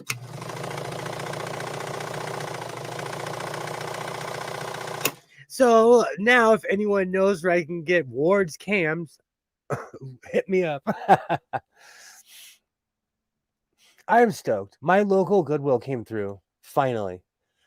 Maybe that's why the last machine was at the thrift store, because it was a shocker. And that's another thing. I don't know about your guys' thrift stores. Some thrift stores allow you to plug in the machines. I would always tell you to do that. And some of the best advice I've ever got, because I have purchased too many broken sewing machines because I'm compulsive. So I see it and I'm like, oh, it's a sewing machine. I want it. I want to add it to my collection. And what I do not do is I don't do this. Turn the machine over. See if it does basic functions even without the motor on. See how smooth it turns over, because I've purchased too many dead sewing machines. And you know, I'll grab it and just buy it and just walk out of the store, not even checking it, you know. Try Fred Sanford for sure. I know. You know what the funny thing is, he's probably the only person that that I know will send them faster than Amazon. Amazon used to be reliable, and then I got Prime. That's a t-shirt. Yes, like that. See, that's my problem. And I had to learn the hard way. And so now I check every single sewing machine when I purchase them, because gosh, has it really been 2 or 3 years? 3 years ago, every time I saw a sewing machine, I would buy one. Every time. I don't know how many junky Kenmores and like Sears sewing machines I have. And I had to learn that if they're broken, to leave them there. Which reminds me, I'm going to send a really quick picture to the group, because you know, I always share everything I buy, but sometimes there are things that I do not buy. Where is it? There it is. And the price underneath it is not the price that it is, but I'm so proud of myself because it was on sale and I walked past it. And I'm going to torment everybody with this picture because, oh, come on, there we go. Because one day, eventually, because I keep putting it out there, one day, eventually, I will buy one of these. I think that's my problem, Joy. I just go and buy. I had to learn over the years to back off. All right, here we go. Share screen. I did not a touch and sew. The day I actually do not purchase it, I have one of those 4-prong touch and sews right now that I don't have the foot for. And Fred Sanford is the only person I know that has it, because he recently showed it on a video. I did not buy this. And these things keep on going on sale. Like when this thing goes below 80 bucks, I will buy it. I know what everyone's gonna say. A touch and throw. They are a touch and throw. I know what everyone's gonna say, but I just want one for my collection. Can I buy just like I don't even need the mechanism inside. I just want the case. But one day I will own one of those, but I refuse to pay full price for it. That's my real issue. But no, I walked away from it.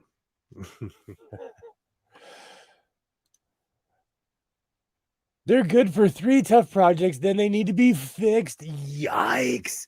Do you know what's really funny? I don't, I've told you a million times. The only reason I even want this machine is because I've seen it on every show. Project Runaway, RuPaul's Drag Race. That I said drag race. That one Canadian show I keep on forgetting about because it got cut off because of politics. But they're everywhere. Right? To Singer and ask them for one. You know what? That's not a bad idea. That's not a bad idea at all.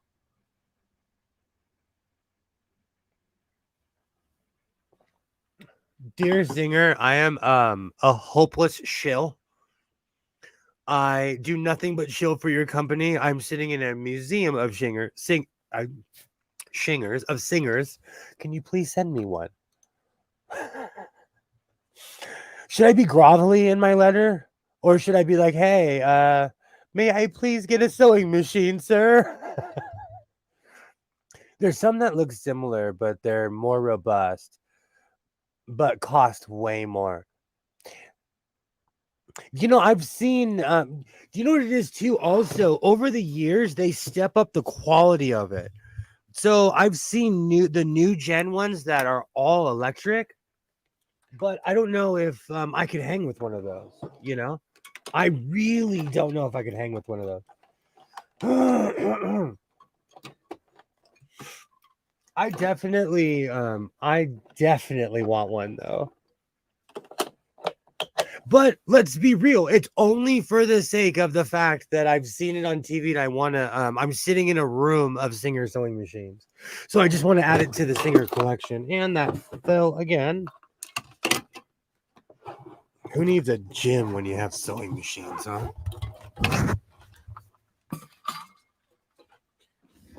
All right. Okay.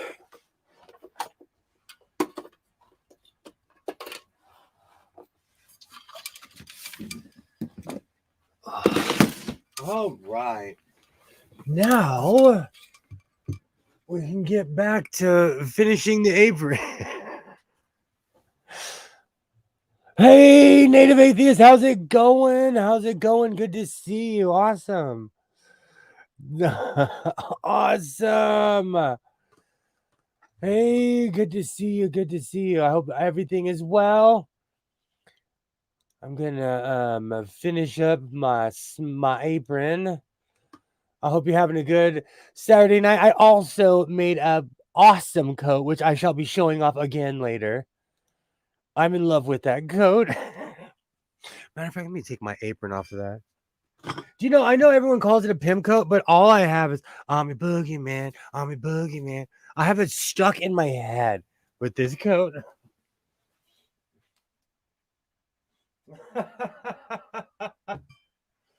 Oh. I'm sorry, but this coat is awesome. Absolutely awesome. I think every hour I'm just going to put it on.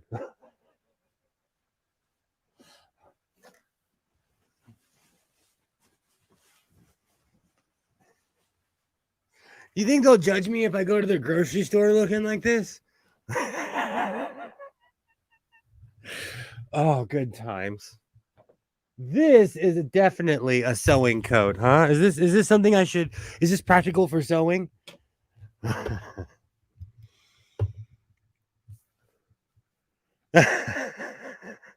Casey had a coat similar.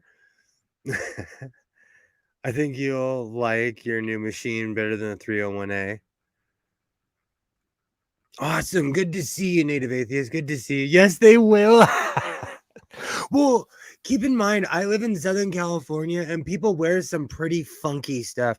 I actually saw someone a while ago wearing something like this, but the whole print was in leopard.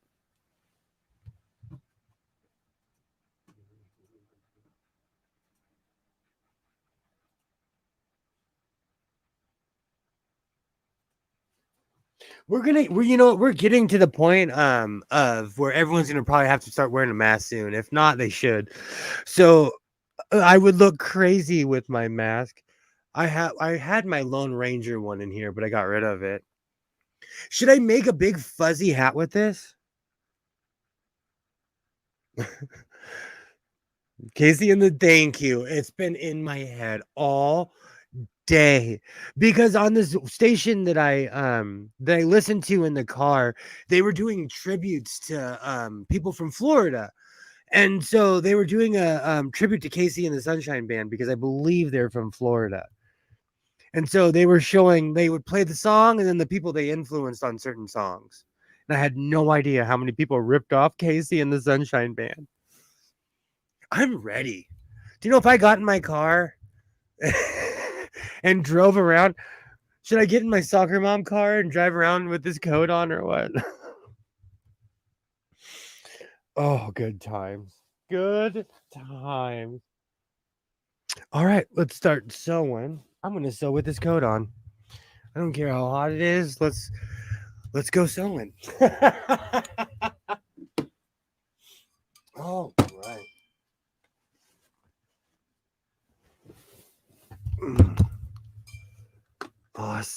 Awesome. Make a hat cover out of the fur for your cowboy hat removable. That's not a bad idea, Joy. I have a ton of elastic too. I have like the thin elastic and the really thick stuff too. Oh, I like that lining. I like how that lining came out.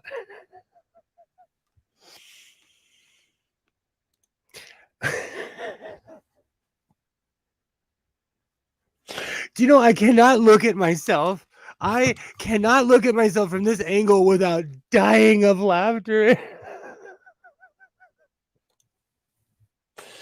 Oh, I always say if you're not laughing, you're not living. But oh, career change. Oh, this coat is so ridiculous. I'm in love. I am in love. That is a good idea, Joy. Absolutely. Me too. Thanks, COVID. Same. Do you know what's really funny? Because of that, I have every kind of elastic you could possibly think of. Rolls and rolls, the thin, the thick, all of it. Diamond in the back, sunroof pop, digging in the scene with the gang. I think that's Curtis Mayfield. Diamond in the back, sunroof. All right. Let's get sewing. I wasn't kidding. I'm going to sew with this. Oh. You should become a mascot for some team named the Eagles. Oh, they would love me. They would love me.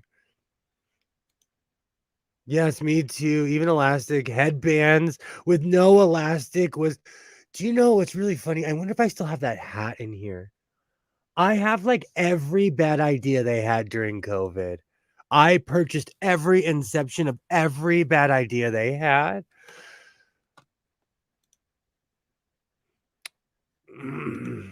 I have an overabundance of elastic, but I still same. Do you know what my problem is? I put a bunch of stuff in front of a toolbox. So I use that to justify like, oh, I can't get into my toolbox. I can still get into my toolbox, but I keep on buying. Like, I shouldn't have bought that ribbon. I still have a ton of ribbon. I do the same thing, Pam. I do the same thing.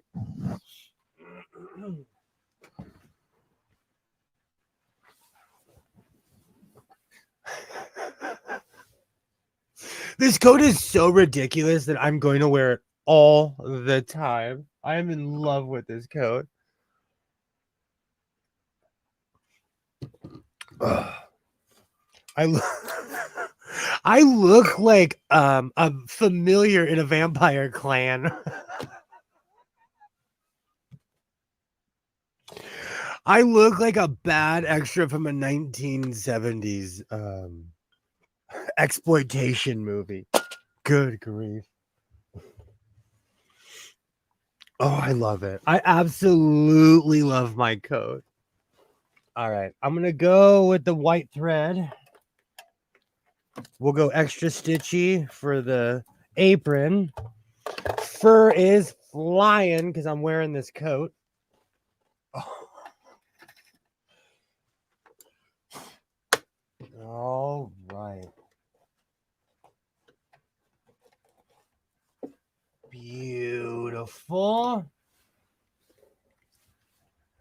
Let's let the fur fly. That does not mean what it used to. All right, make sure I have the proper stitch. We'll bring it in a little bit closer. You're going to be wearing mini coats all the time. I have a plan this winter to rotate because there was a bunch I made last year that I didn't get to wear because it wasn't that cold. Like all the stuff I made during December. If you go back in my videos and if I'm referencing Peckham or England, I made a ton of coats. I was making coats like I lived in Peckham. That was literally the name of a video because I made so many coats. All right. Let's see how this stitch comes out. Oh, that's perfect. And I didn't even sew on my pins, which is now a strange tradition.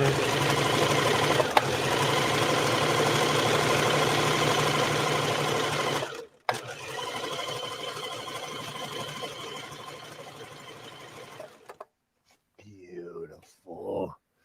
Beautiful.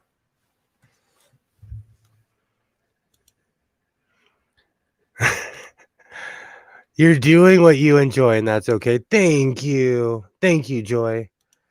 I think that's the it makes me so happy. Even when I'm like in the gym skating, I'm like falling on the floor laughing at myself. And sometimes I feel like that's what it's about, like enjoying yourself, you know. I have a motto, like if you're not laughing, you're not living. Like I try to laugh at myself at least once a day, you know. Because you'll go crazy if you take yourself too serious.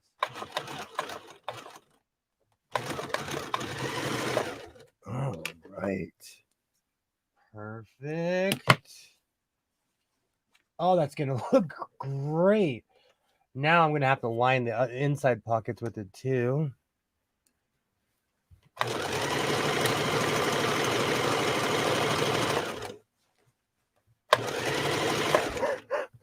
Could you imagine if someone tuned in right now and they're like have no reference to the Godless Sewing channel and they see me wearing this coat? I love this thing.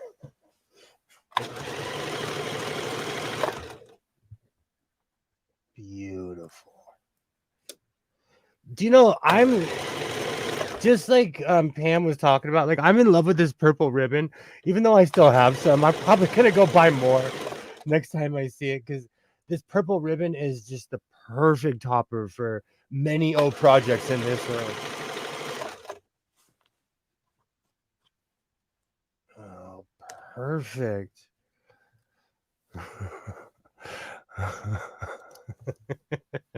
See, Joy gets it. If someone tuned in right now, they would be like, okay, the rumors are true. That guy is completely bonkers.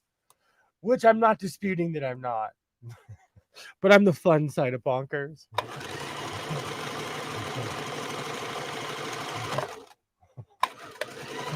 Oh.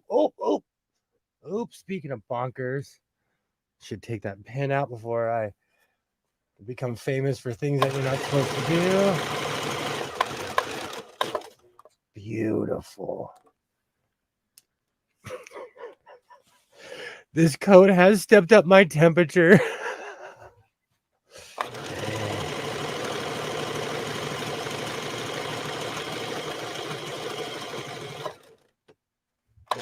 Oh, that's gonna come out perfect. All right. Now I officially have that song stuck in my head.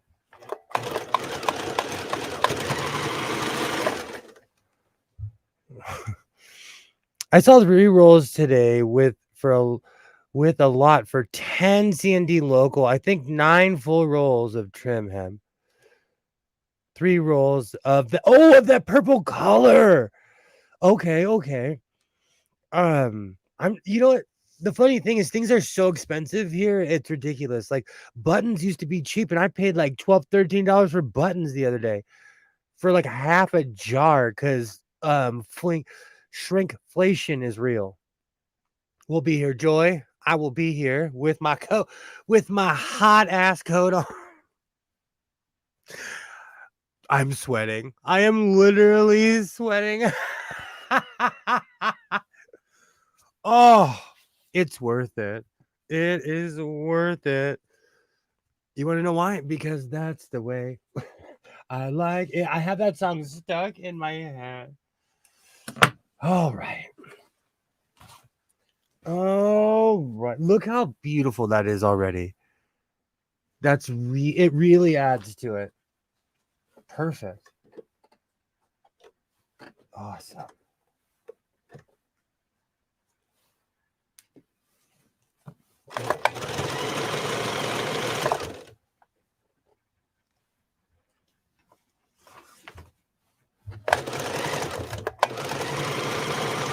Beautiful. Maybe this coat is improving my sewing. I'm kidding. I'm kidding. Do you know this coat made such a mess? You know, I jokingly said, "Oh, I'll never work with fur again." That's a complete lie. I will. But I've learned my lesson.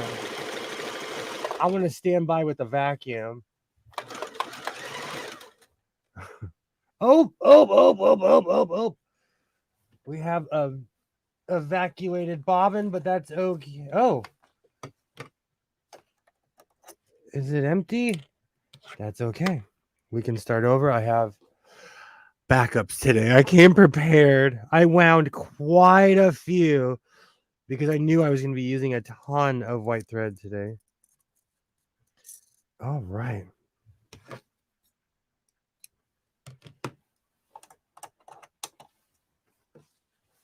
I'm going to have to pin this again. Oh, man. Because I was pulling pins as I was sewing, but that's okay. Oh, this is going to look perfect. Oh, this fur is going to... It's going to adopt the smell that is in this room. That's hilarious. I can smell it already on here. Okay. Okay. That instantly pulled the bobbin. That's okay. That's okay. I live by not today, bobbin. There's more than one way to wind a bobbin, as they say.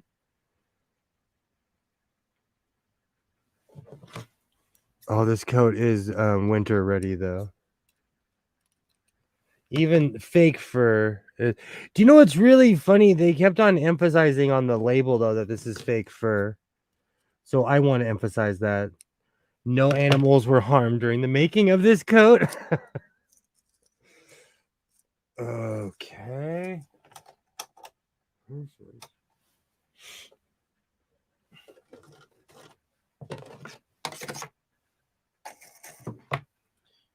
All right, beautiful. Now that that's threaded, now okay, I'm gonna cut that. Perfect. Do you know it's amazing how you can add one thing to a piece and it completely changes everything. And I'm gonna take this coat off because I'm sweating my tail off. Don't worry, I hear cocoa butter and daddy issues are in this. And you forgot it smells like vanilla shame pot, cocoa butter and daddy issues in here. This thing is boiling. Oh man.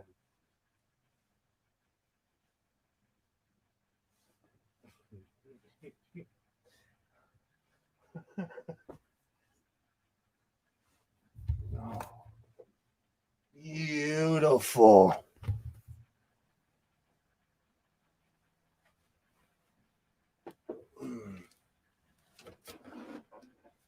Oh man. Okay. So back to what I was doing. Oh.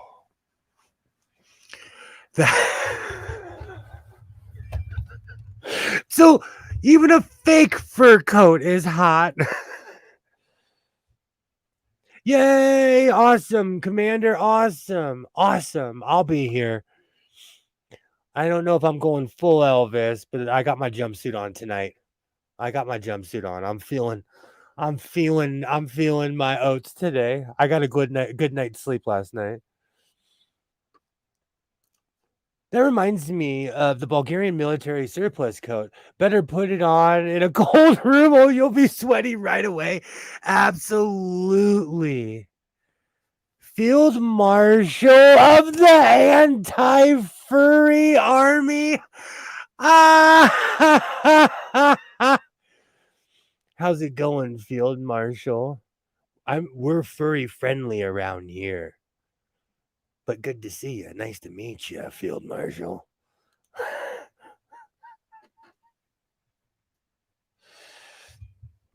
It 240 subs, almost 3 today. Awesome. Awesome.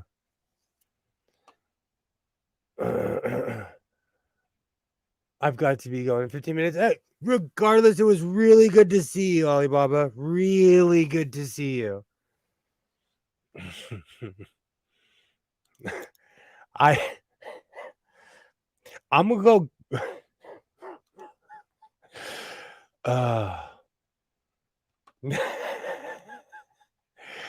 Yay, yay. All right, so let's finish it. Man, that thing is hot. But now that I got fans, I'm gonna have to put the whole helmet and furry coat on, go full eagle. I did promise to go full eagle this evening, and I will not disappoint. Never understood the whole furry thing personally. If I was gonna do that, I'd apply at Disney and get paid for it. Gilroy, I'm not kidding you. If you're bilingual, Disney will hire you right now to be a furry. Sometimes I think I should go work for Disney. They're paying well if you're bilingual, but I heard they don't unionize.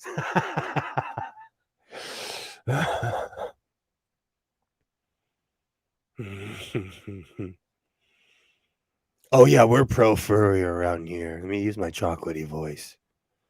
I'm furry friendly. So, the whole furry craze kind of started off as something that was like, quite honestly, and I'm not trying to age myself, but I knew people that would go to raves and stuff dressed as furries almost 30 something years almost 30 something years ago, and so, and it's just, so I don't know, it's kind of morphed into what it is today. The reason why Elon Musk is such a prick is he's a furry and he's just denying his true self.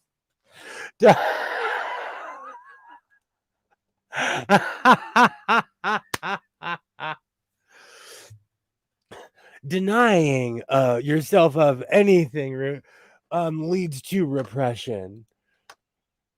And so if you don't let your inner furry out, look at how glorious that is. Look, the coat and everything. I look like I could fly down the street. Man, when I finish this, I am going to go full eagle when I finish this.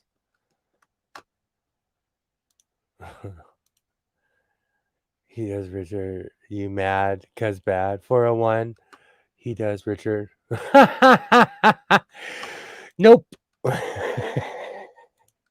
Nope. I'm actually extremely happy person. Oh, that camera. Whoop. There we go. Perfect. Let me fix this over here real quick.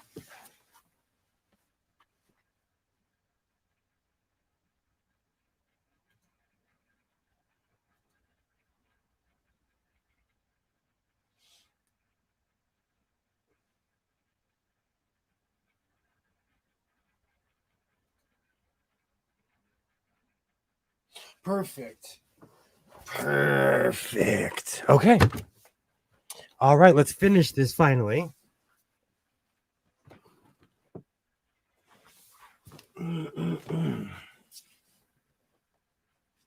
Of course, the foot of my chair is wrapped around the cord. Beautiful.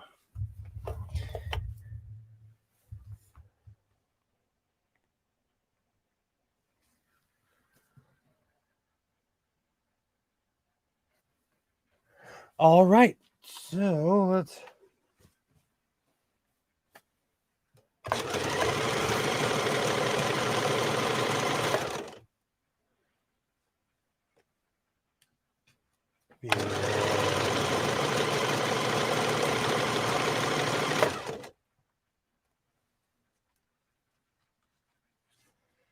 Perfect. Oh, that looks perfect. I'm really glad I decided to use this because this is coming out perfect.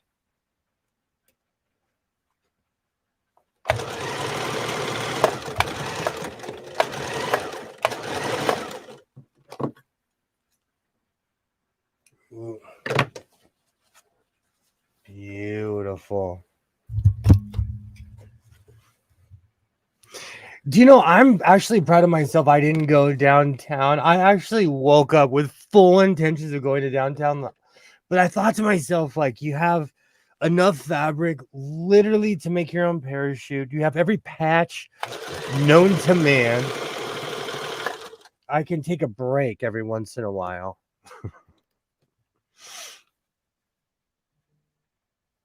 Oh, it made me laugh.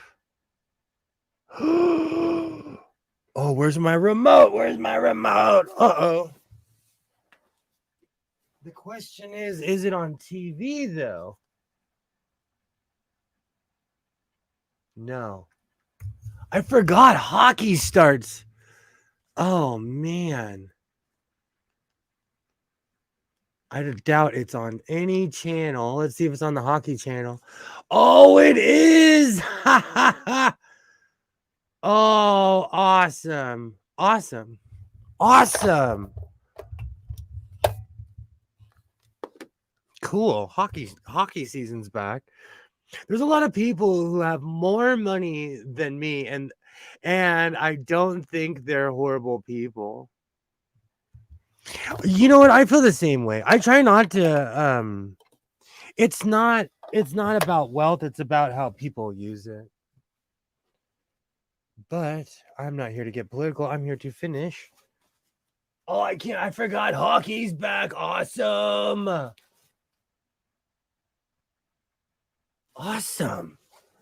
Awesome. Sorry. That is my genuine reaction to hockey being back on. I didn't even know what to watch anymore. But I know my ESPN subscription is paid up, so they're telling me, hey, watch it on here free. Awesome. Awesome. The Kings are playing the Arizona Coyotes. There are a lot of people who have, oh, yeah, I agree, Commander. The Kings are playing the Arizona Coyotes. I hope I didn't disconnect my microphone. Let me know if I did or not.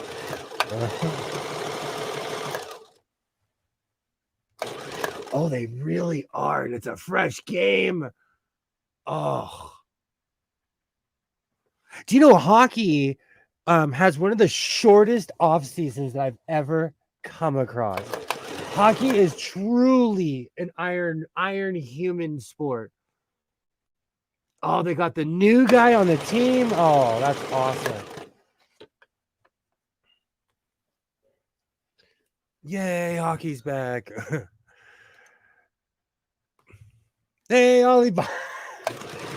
I knew Alibaba was going to have something to say. Well, maybe not spelled. Well, maybe not spelled that way. I live in Canada where they speak French. so many indoor all season arenas now. You know, we have rinks everywhere here too. Even here where I live, we have hockey rinks everywhere. It's actually really popular in Southern California. You can go skating when it's 104. You can. Here where I live, we have hockey rinks everywhere. We even have hockey rings in old malls. I know people ask, what are these things, the mall you speak of? But yeah, we have hockey rings everywhere here. There's actually one within like 2 freeway exits from my house. Probably 3, but it's like really close. I'm actually stoked. It gives me something to watch on television. You know what's really funny? I have cable and all I watch is so many under imagine the power bill that rink in Arizona must have. Do you know what's really funny? Even here, all hockey rinks have giant generators outside, giant generators, because you have to keep it Arctic cold inside. It's a really weird thing for it to be like 98 degrees outside, and then you walk inside, and you literally walk inside a hockey rink, and it's like a brisk 50 something in the lobby and it's freezing. I remember the hockey games on the Super Nintendo and in the arcade and in the first fights for the best part of the hockey video games. I miss those old school games. You can watch. I do. I do, Kilroy. I do. Oh, sorry, I didn't see that. Have a great night, Ollie. Thank you so much for stopping by. Have a great night, Alibaba. Do you know every time someone says later, Ollie, I think it's that person leaving. All right. I know it's late in Canada. All right. Well, depending on where you are in Canada. All right. This is really coming out good. I might have to finish the top of it too.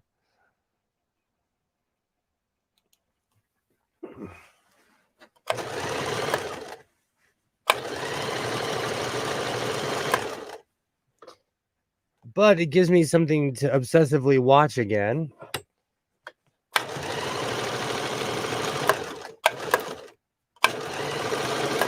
Perfect.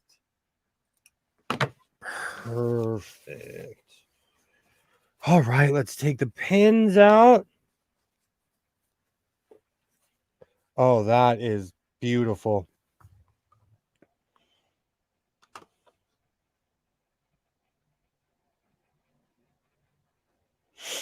All right, whoops, wrong angle.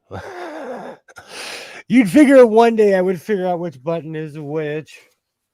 All right, I feel there's still a pin in here somewhere. Yeah, I was about to say it stabbed me. There it goes. Beautiful. I'm going to have to add one on the top now because I completely forgot that area.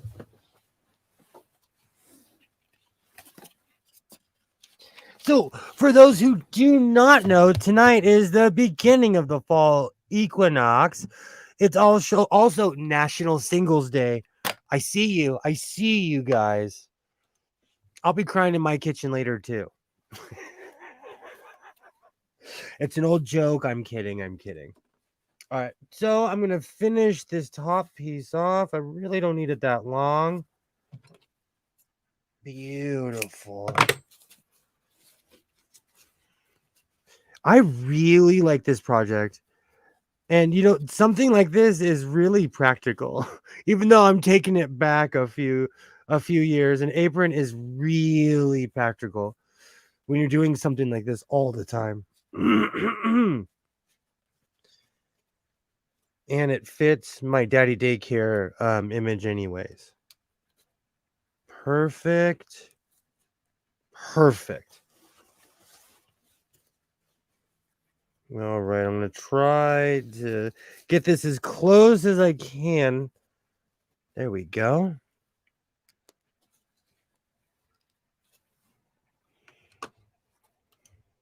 Oh, no worries, Pam. No worries. If you wore your glasses, you'd be able to see the... It's truth. I'm laughing because it's true.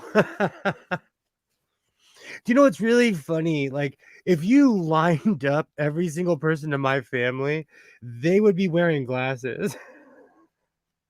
And then there would be me not wearing my glasses.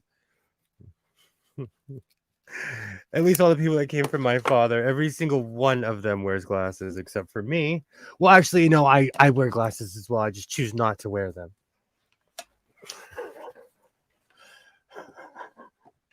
Sad but true. Perfect. Do you know I purchased? Let me see if these are. I purchased these pins from Amazon a long time ago. These are beautiful pins, but they don't last that long. They're extra long. You can find them. They the sewing machine will go right through this plastic, even though it's not intended to. But I can't remember where I got them from. It was probably I think I think I ordered a bundle on Amazon and it came a long time ago. All right. Perfect.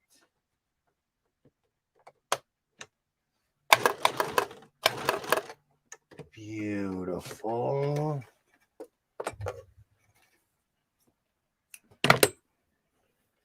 Perfect.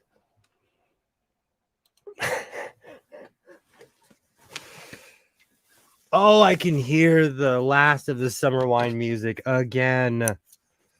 Oh, I love how this came out. All right, let's take a look. I should turn my fan on. What am I doing? I'm crazy tonight.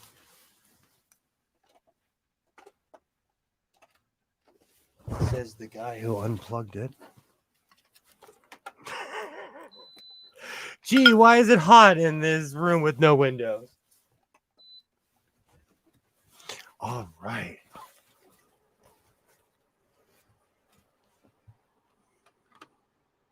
Beautiful. Today in 1926, John Coltrane was born. In 1949, Bruce Springsteen was born. And in 1972, Carl I just can't say Pinkerton was born. One day I'll be able to pronounce my L's and R's at the same time. Pinkerton. There we go. Pinkleton.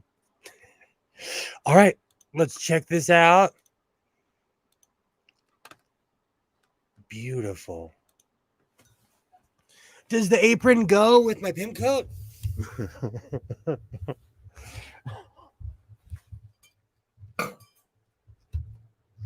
The purple really adds to this. My lighting is terrible. Now I look like I work at some weird help desk. I'm oh, with the red work shirt and the apron. How may I help you? Welcome to Godless Sewing Airlines. How may I help you? We have nothing but bad jokes and a ton of sewing here in the Godless Sewing channel. And a lot of coffee. Oh man, it's hot.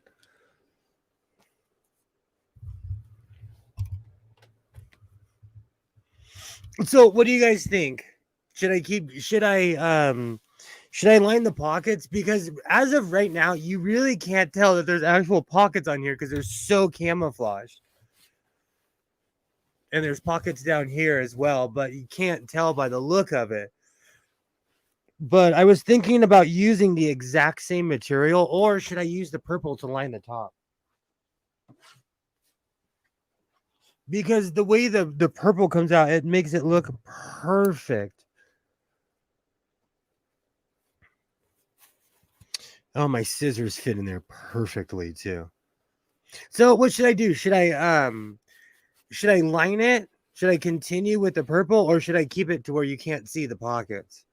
Because the pockets are completely camouflaged. Oh man, I'm gonna take a break really quick.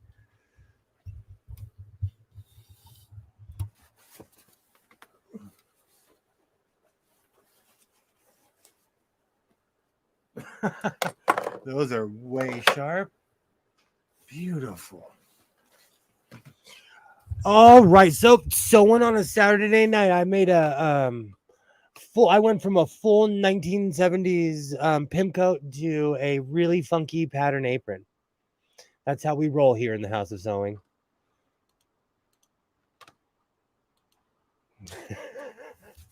I like the purple though. I really like how the purple came out. Oh, it's perfect. So what should my next project be? My pimp coat was kind of an impulse thing where I was like, I need to do this. I'm wondering how you will trim the pocket since it's stitched down. I'm gonna hand sew it. I'm definitely gonna hand sew it. That's what I was thinking too. Um, I'm mad because I didn't line it originally. I was so excited to make this. I wasn't thinking while I did it.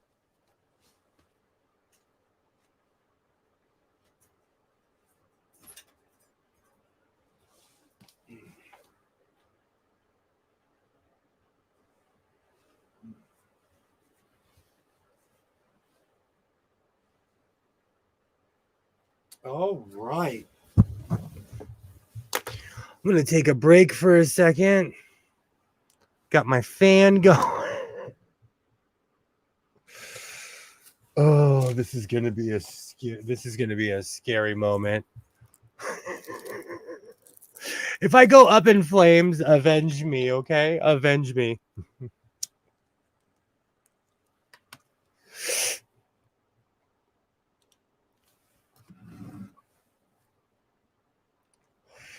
I could do that. I definitely could do that.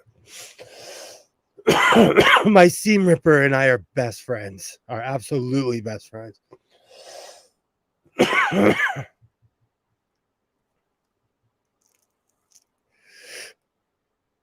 I'm not above taking something out and redoing it at all. Even I didn't like the way that the lining was on my apron, so I redid it. I did see a bald eagle taking something off the road yesterday. They're vicious. We look at them as these mystical creatures, but they are vicious creatures. I have a family of seam rippers. So do I. I use X-Acto knives, but I have a ton of seam rippers, depending on what the project is. But I get overzealous, and I have ripped things with X-Acto knives many a time.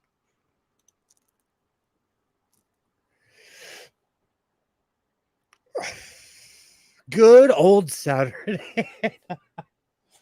And a lot of this is because I watched Uptown Saturday Night last night, which is a Sidney Poitier movie. If you get bored, it's on YouTube for free with ads. But I'm going to bring back the 1970s style. Oh man, I don't know how smart it is smoking near a furry coat. But we'll see what happens. I constantly talk about it and I constantly say, oh, if you're having a bad day, make something goofy, but for real, let's have a talk. Like if you're going through something, you're having a bad day, making something goofy will really change or just make something you love to do. Do you know, I make this coat over and over and over, and people have blatantly said things about me. It doesn't bother me because I love what I'm doing. It puts a smile on my face and it makes me happy, And I think that's what's important. If you want to wear a red Dodger hat and dress like a 1970s pimp, that's okay.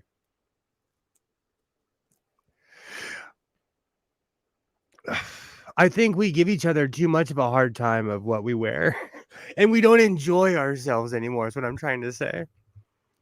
Because everywhere that I wore this today, it was an utter and complete spectacle, like here as well. And now I just have Casey and the Sunshine Band stuck in my head. But what do you think? Do you wear outrageous things? Joy, I can definitely see you in one of these coats. We got to get you some fur so you could make one of these.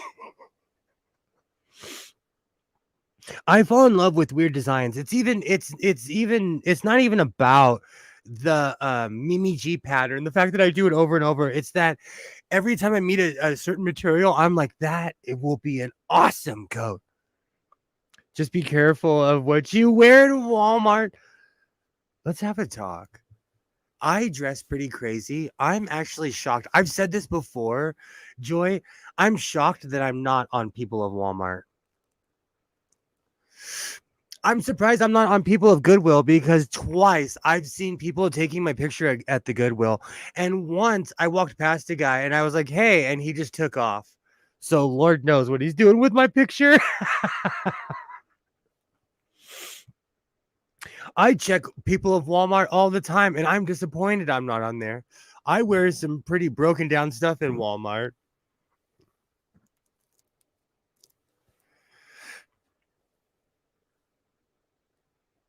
Your ass just hanging out. I would never have. I was raised Roman Catholic, so I would never have my nalgas hanging out.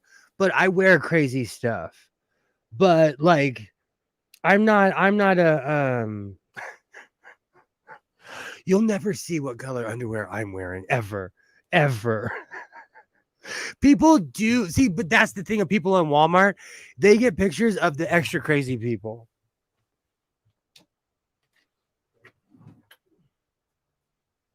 So it's the it's the person walking down the aisle stuffing hot dogs down their tights. I have too much shame for that. Like I constantly say, "Oh, I have no shame. Oh, I have no shame." Let's be real. I do. I do. I don't think I definitely but like I said, I'm shocked I'm not on People at Walmart.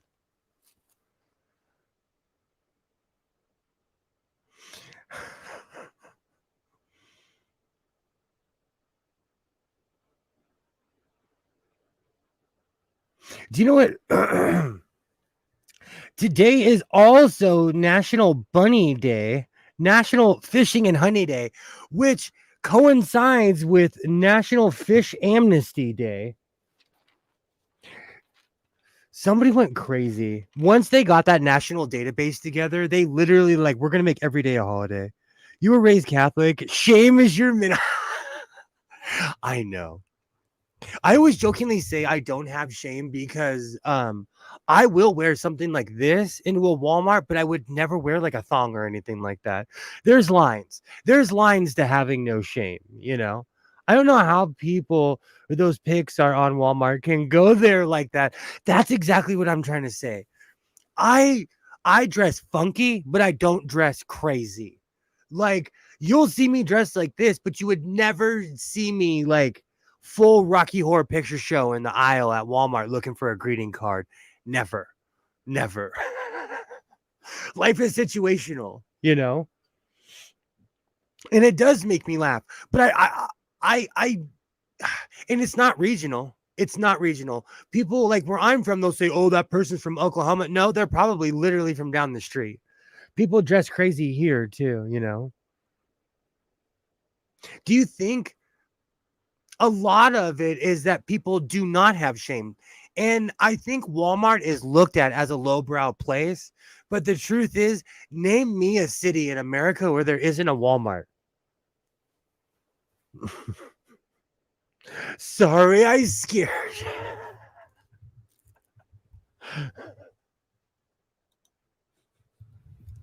This should be my card. I don't know if it's a good thing or a bad thing, but people are genuinely scared of me. So the other day, I went to go buy a cell phone.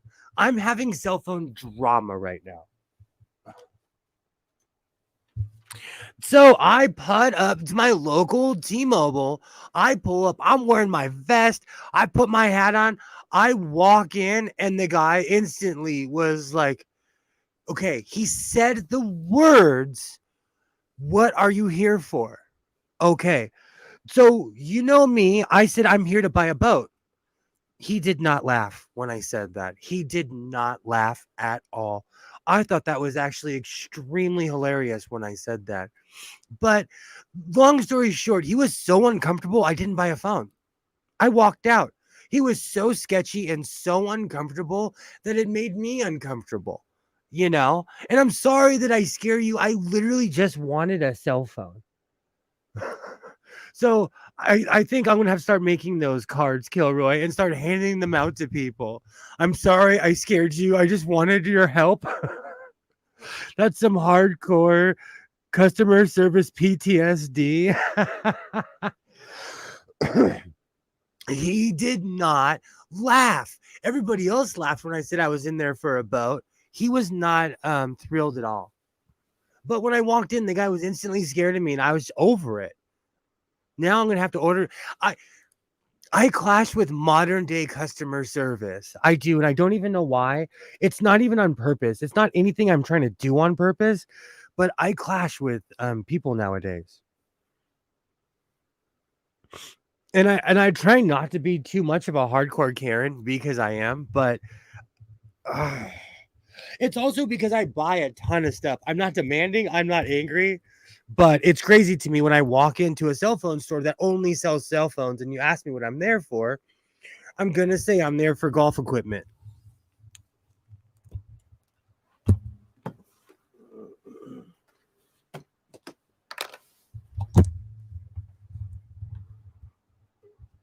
All right, let me fix my microphone. Perfect. And you know what? Maybe I scared the kid and he just didn't know what to say or do. But, you know, I'm not there for you. I'm just trying to get a cell phone. You know what? I'm going to go there tomorrow wearing this and see what happens. The one thing that really ticked me off is that he's like, let's check your credit. And I was like, are you kidding me? I have better credit than you, dude. And that's the thing. They don't ask for that. Where I live, they just give you a cell phone. You pick a plan, you point, and you pay. You know, this guy was so uncomfortable for my presence that he didn't even want to help me. It's kind of sad, but it is what it is. So I have a question. Should I make a backpack since I have the backpack material? Or I was thinking about making a pair of overalls. That's originally what I was going to do tonight. Tonight I was going to prepare all my stuff for the overalls, but last night I spent all of last night prepping this.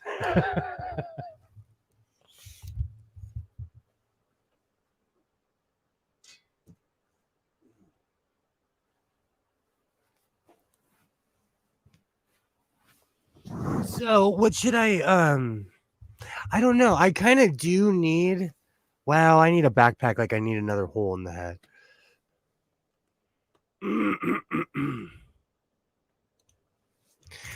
That credit check BS makes me mad. I've already done the math to see whether or not I can afford the phone. You don't need to call Equifax to see if that's okay.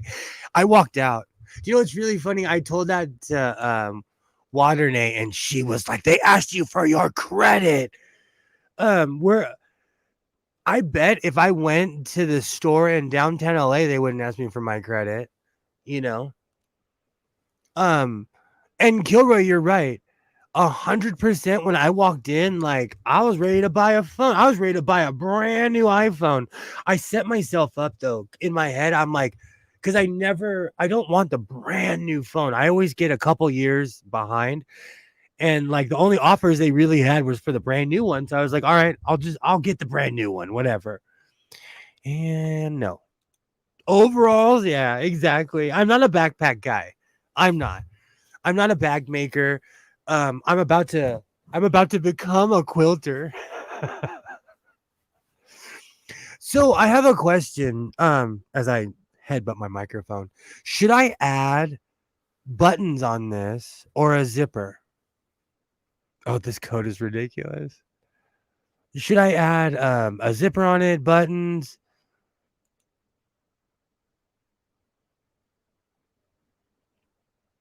Because this is something that I'm going to be wearing all the time, and so when it is, I try to finish it as soon as possible so it doesn't just go on the wayside. Plus, this thing is so fuzzy, it's going to need its own hanger in the middle bedroom. You know the chat is faster than my StreamYards, so I can actually see what you're writing, like right when it when it pops up. Don't add anything. That code is fine just as is. Agreed. Okay, good.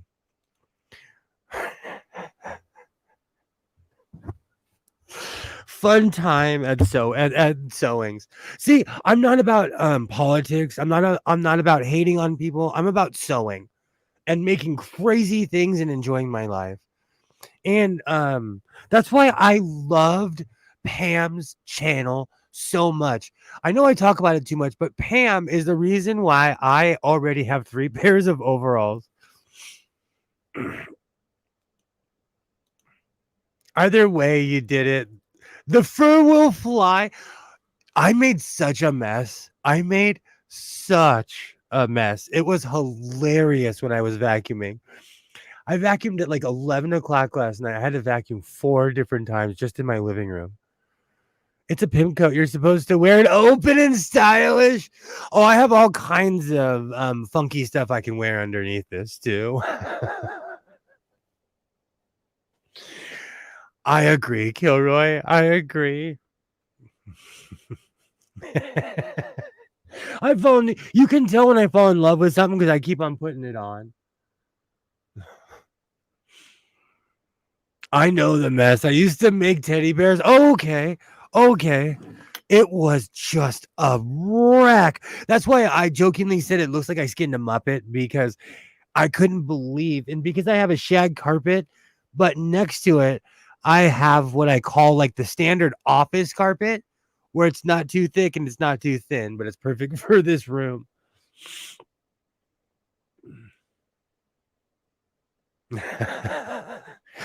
Better drink your water. Better drink your water and take salt tablets with that coat on. Well, it's bearable now that I have the fan in here. The fan's catching the coat. Oh, that's beautiful. Oh, that breeze is perfect. Do you know what's really funny? Every time I say that I'm going to step away from Mimi G, from the Mimi G pattern, I end up making another coat. But the real thing is that I have blocks and dimensions, and so until I'm thinking about adding another piece to the collar, but because this is all the same color, you really wouldn't be able to tell. Oh man, this thing is fuzzy. But you're right. I shouldn't add anything else on it. It's because I have white zippers galore in this room, and I'm just dying to use it. But a zipper would be horrible with this. Now that I think about it, I would almost have to put buttons on this. But you're right. I'm more impressed with my downtown LA fabric, how it completely blended and it didn't bleed through. Because there was other stuff that I would put through here, but it was too bright. So when I added this, it was perfect. And this is an extremely thin material, so it coats it well. Do some color blocking with that shirt you've been making. That's not a bad idea. That's not a bad idea at all. I do need to finish all of those shirts that I've I think Monday's gonna have to be another unfinished project stream, because it's an utter and complete mess. I made an utter and complete mess. And I need to finish every single one of those shirts I started. That's why I didn't put them in my recent makes video, because they're not done. But they fit perfectly. I love how they came out. I've finished all of them except for, like, I haven't lined the bottom of my turtleneck. I think it's my turtlenecks, basically, is what I haven't finished. And one of the seams ripped on my shirt, so I didn't put it in the video. But I already fixed it. Oh, excuse me. But what I need to do is have like a recent makes pile, because like now that I think about it, I have 2 turtlenecks I've recently made. There's been my apron. There's been a bunch of stuff. And what happens is I make so much, I end up forgetting about it when I make my next video, which I'm definitely gonna have to think about.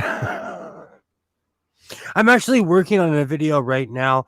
I started filming with this, but I made such a mess that I stopped filming, because it's one thing. It's just one less step. I get things done so much easier when I don't have to like film myself for everything. So what Kilroy said in the beginning, I do need an assistant. I do.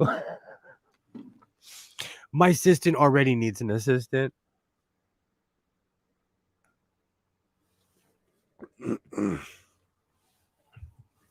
But I haven't decided what I wanted to do. I really want to use that dollar material, so I might make a turtleneck with it. A matter of fact, I'm gonna go grab that material.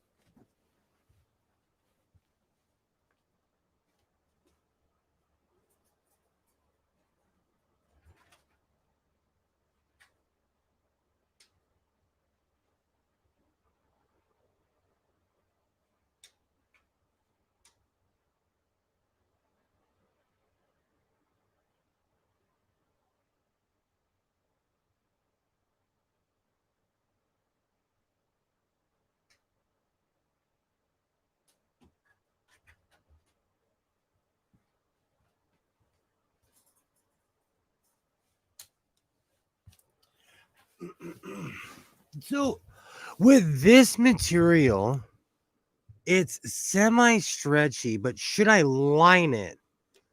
Is the question. Because when I line certain material, it loses its integrity. But this is kind of thin for a shirt. So now that I think about it, I'm definitely going to have to line it. And I'm still trying to figure out who this is on here.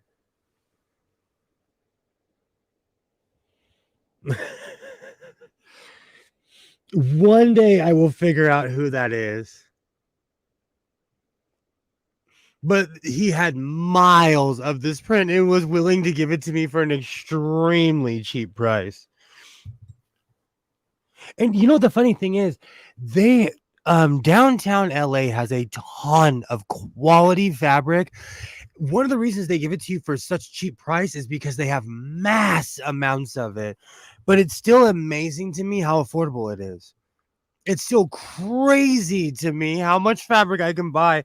And I'm telling you, when I go and I have all these giant bags, I do not spend more than 40 or 50 bucks, depending on where I go. Their prices are crazy. And if you start walking away, they're willing to negotiate with you. So if you're a haggler, um I definitely am going to go back and get that red material. I think it's time for a red coat in this material.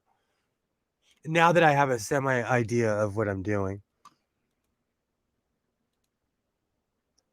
And that is how unfinished items pile up. Absolutely, Joy.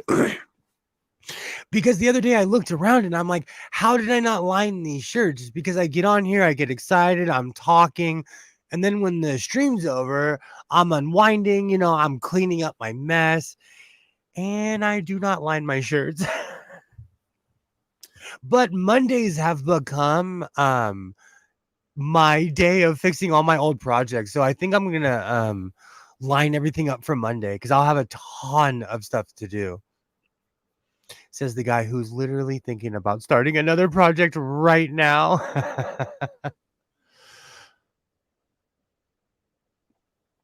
I had a huge meal before the stream. We're only 2:41 into it. But I had a huge meal before the stream, so I'm kind of good right now. But if no one hops in the next 45 minutes, I'll probably end this because I'm starting to lose my voice habitually.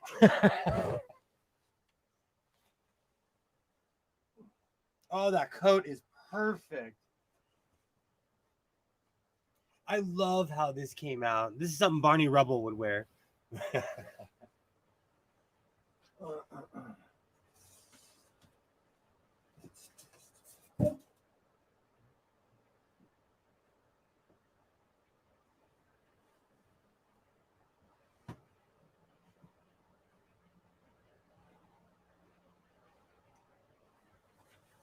Oh, perfect. All right. So, should we start another overambitious project, huh?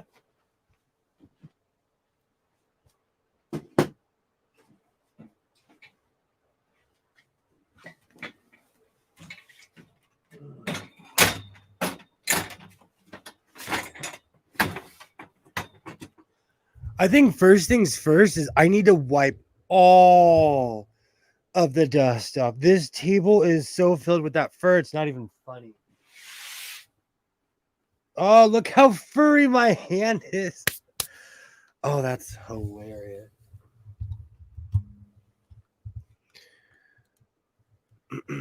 I've been surfing YouTube and I caught a guy refurbishing an old pair of Michael Jordan runner. Amazing how he did it.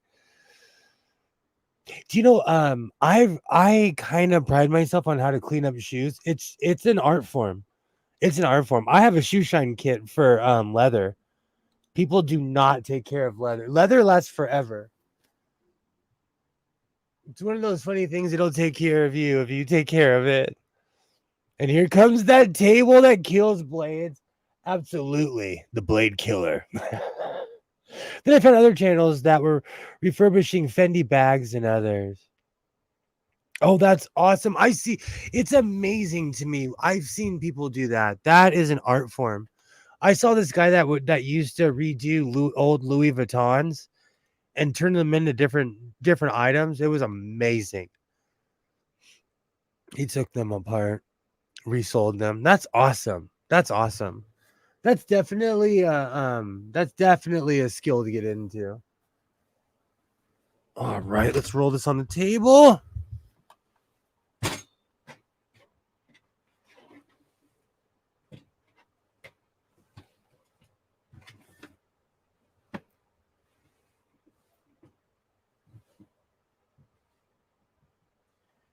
All right, let's see what I can line this with.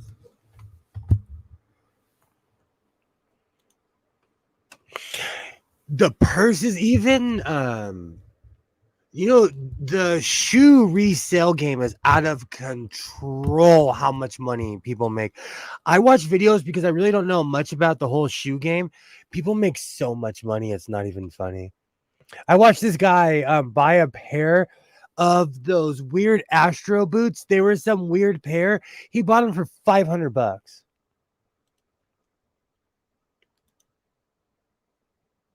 Absolutely.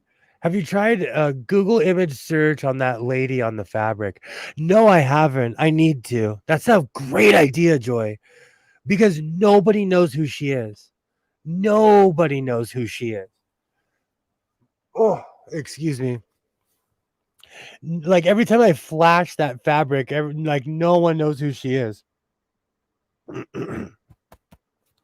That reminds me, when I put my pattern down, I'm gonna have to make sure that the face is facing up.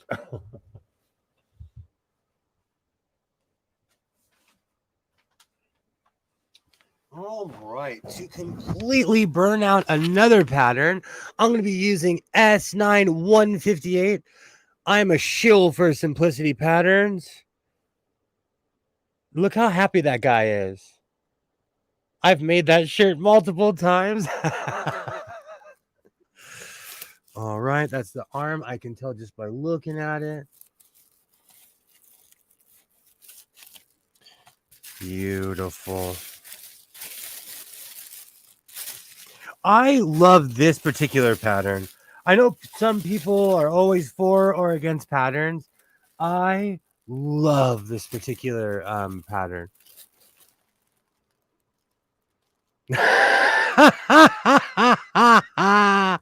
That dude's beard is by Sherman Williams. He does. You know, I never noticed that. You know, when something's too perfect, it looks fake. He does have the perfect beard. That is his spray on. He does have the perfect beard.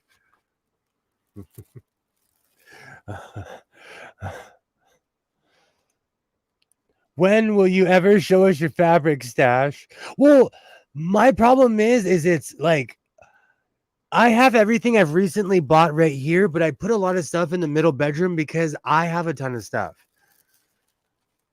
I think on Monday I'll do another closet tour. You've seen most of the fabric I have, because the stuff I'm working with right now is all the stuff. I purchased so much stuff from downtown LA. It's almost embarrassing of how much I've purchased. So now I'm really trying to work through it. A lot of my old stuff everyone's seen. I do need to go through my scraps though, because I think I have fur. I have more fur in there. I know I do.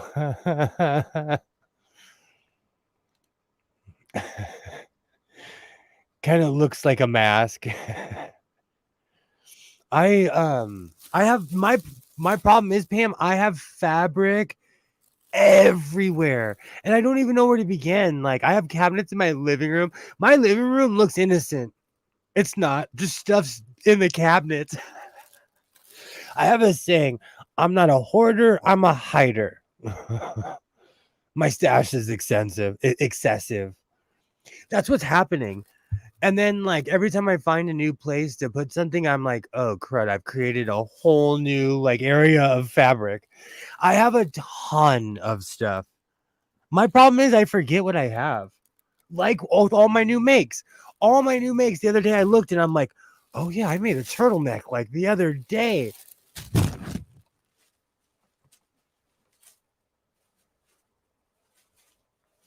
All right. Perfect.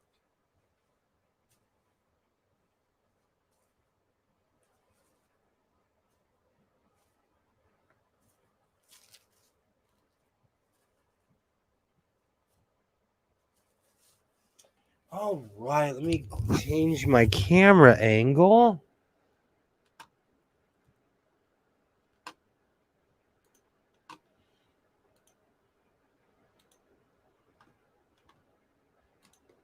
That's part of my problem too, is that I have fabric everywhere.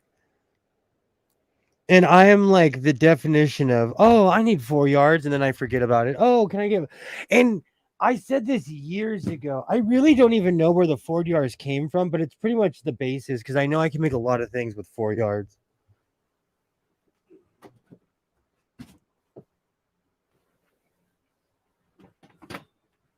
But that is my like start place is, oh, let's start with 4 yards, please. I have an extensive amount, an embarrassing amount of fabric in this house. All right, perfect. I'm using this pattern because it's perfect for the turtleneck. And the last material did not have stretch like I thought it would, but this does. Then you get it home and think, what was I thinking? Where will I stash it? Do you know that's like every time I bring home a sewing machine and Skits tells me to get help, I'm like, yeah, maybe I should. Maybe I should. Oh, that's hilarious. I'm the same way, Pam. I'm the same way. That's why today, like, um, this morning I was laying in bed and I was like, I had this talk with myself. I was like, do you really need to go to downtown LA? And the answer was no. And I literally rolled over and got another glorious 3 hours of sleep. I just wasn't in the mood to fight traffic and like, because part of me wants, a while ago, I made what I called my Joseph and the Technicolor coat. And it's the pattern literally is Technicolor. But I wanted to add my alien patch on the front and the back. And, at the patch place, I can go get a huge one, but it wasn't worth driving all the way downtown for one patch. So that store will be there. And when I have a reason to go down there, I will.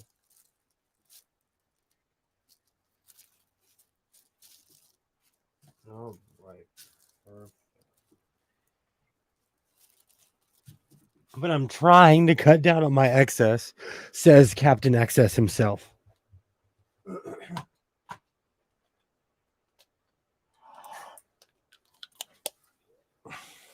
Even more than stash half the time, it's yeah, it's a space issue, really.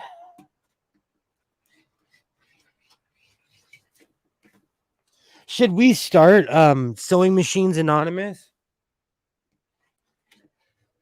I'm sure if we really looked, there's a group somewhere like that. But instead of being like, oh, I'm an addict, we'll just show our sewing machines every week. Oh, I bought this new machine.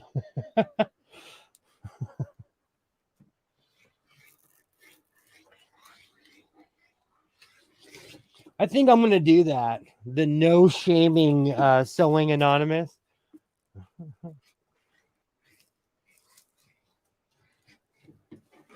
Perfect. That's a perfect. Bobbins Anonymous. I like it. It's a working title, Kilroy.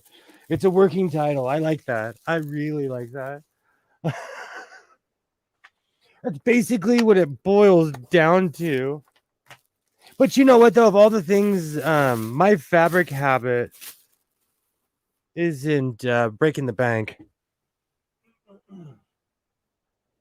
And like in the old school world, if you're hiding something, you have a problem. I'm not hiding anything. I'm just running out of room. There's a difference. At least that's the justification I tell myself. All right. My name is Pam, and I'm a fabricholic. Thank you. Oh, of course, my mic flopped when I was trying to be clever. Thank you, Pam. You are in the right place. Here at Sewing Anonymous, we welcome everybody. My name is William. I go by Godless Sewing, and I'm a fabricholic.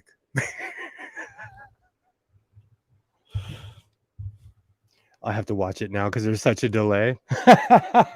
Oh, that's hilarious.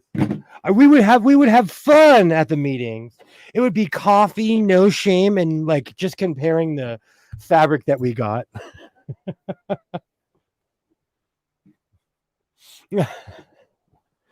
All right. But Pam, I'm sorry, Joy is 100% correct. I want to know what face this is on. I want the magazine cover, Sewing Room. Never gonna happen. I know that feeling too. But I really want to figure out whose face this is. And I finally figured out. I think of her a little bit too. I'm a little bit tired right now to come on, even though I want to. Oh, it's okay, Commander. I'm gonna end. If you're not gonna hop in, I'm gonna end it in a little bit. That is the sleeve. And I just had that piece. There it is. I have my fan on, and this stuff goes flying. All right.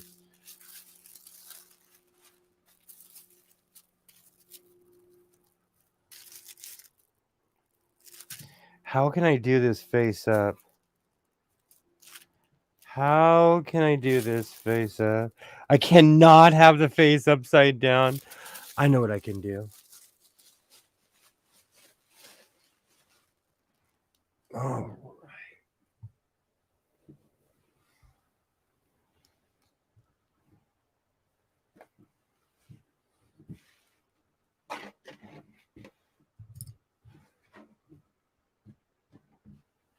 All right, let's see if that works.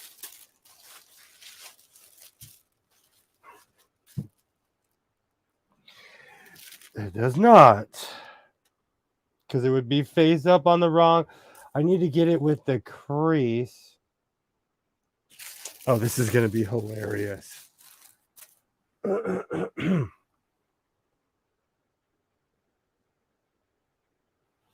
Okay, I'm going to have to flip it. Oh.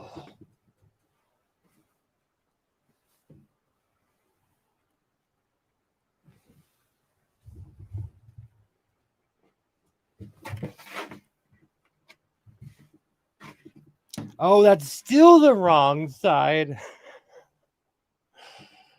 Okay. Okay.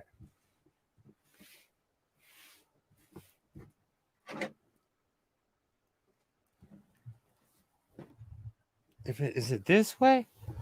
I will figure this out where I can cut this the right way.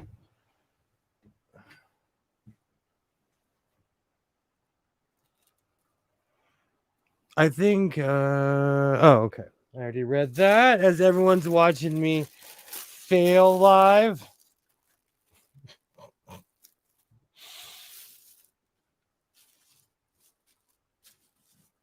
And no, I do not want it to be an open shirt, so I'm just going to cut it this way. Why can't I not get the faces cut this way? Okay. I think I finally have figured it out. Beautiful.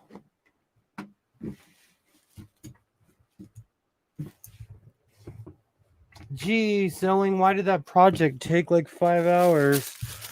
Because it took me an hour to figure out how to put the face on. Good grief. All right, perfect.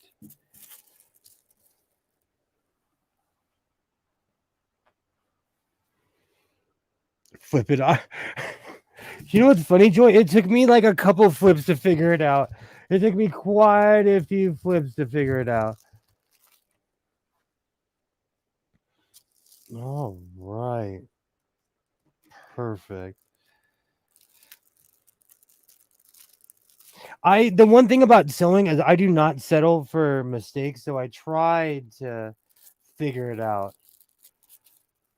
Because when you start developing certain habits, that's when extremely sloppy things happen.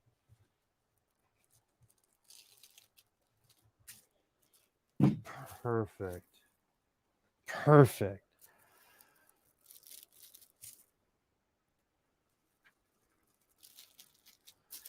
How many projects can I start on YouTube?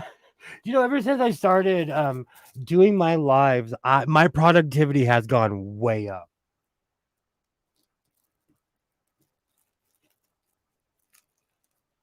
Because I would always like end up buying a sewing machine instead of making a project, but now I'm making a project every week, and where is my rotary tool?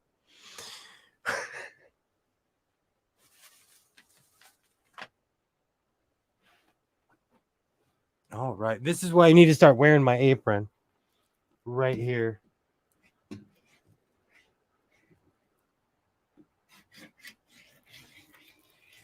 Perfect. We'll cut that out.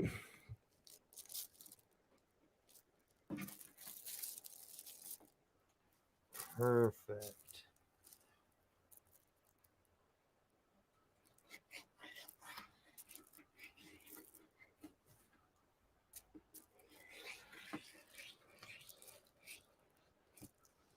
All right. Kind of shaved the pattern, but that's okay. Can always fix it in the mix. Or on the sewing room floor, as they say. Perfect. Beautiful.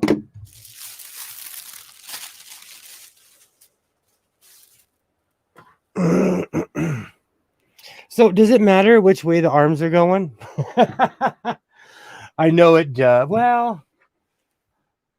Well, is the question. Does it matter which way the arms are going?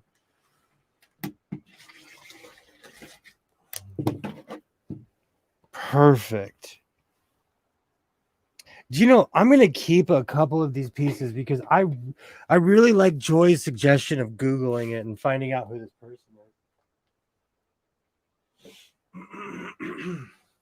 I'm sure it's somebody of historic significance. Someone I'm walking right past and I'm like, oh, I'm going to be like, oh, that's so-and-so. But you never know. I got this in downtown LA. It comes for this. I'm starting to figure out the shop I go to. I think most of the stuff he has comes from an old sweatshop because they're trying to sell the old sweatshop right now. And I say sweatshop, but they call it a sewing factory.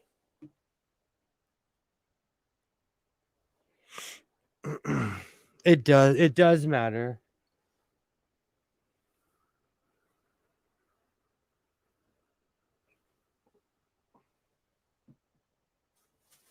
Absolutely, Joy.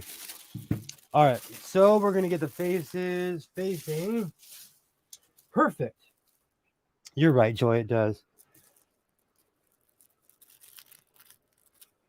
But I keep on laughing because I'm thinking about purchasing or renting an old sweatshop.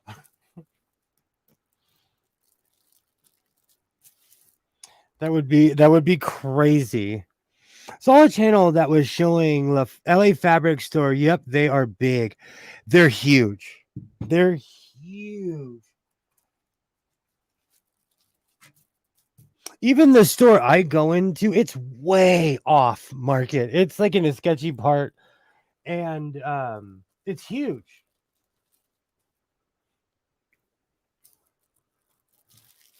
I almost walked in the building, but my son was. I didn't want to put my son in that position, and it said, "Do not walk in here."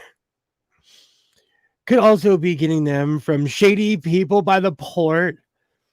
You know, we get all kinds of stuff you're not even supposed to have in America. We get so I wouldn't be surprised. We get bootleg everything, bootleg everything in LA.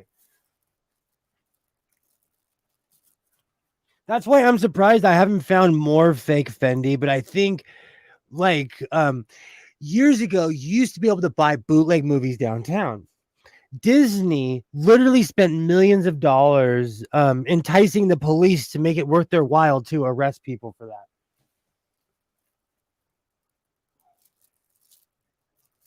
There are cameras all throughout downtown LA, and they're fake cameras. Disney even admitted they're fake. But you really can't buy fake movies anymore. And I'm surprised you can't buy fake fabric anymore either. It used to be there in abundance.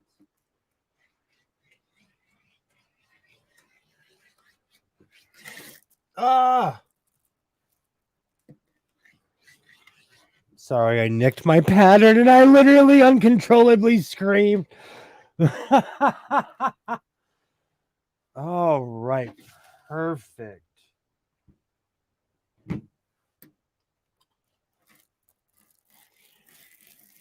You know what? I can use white thread for this as well because it's a lighter color.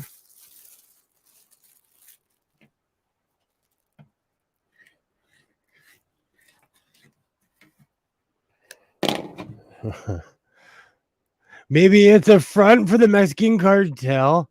I wouldn't be surprised. I wouldn't even flinch. I wouldn't even bat an eye. LA is not for the faint of heart. So I would not. That guy is a little sketchy and scared all the time. I just figured it's because he's drinking. It's because he's day drinking. And that one guy did say the rent was $6,000 a month. I don't know how they can afford to sell me fabric at 50 cents a yard.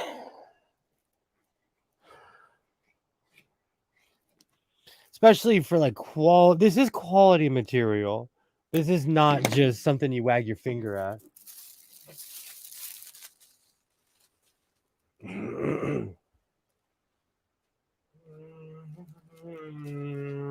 What should I line it with? You know what? I have a ton of these. I should be sponsored by Walmart for as much as I push their products. But it's the unfortunate thing about convenience is that because it's extremely convenient, I can go to Walmart and I know it's reliable, semi-reliable. Perfect. All right.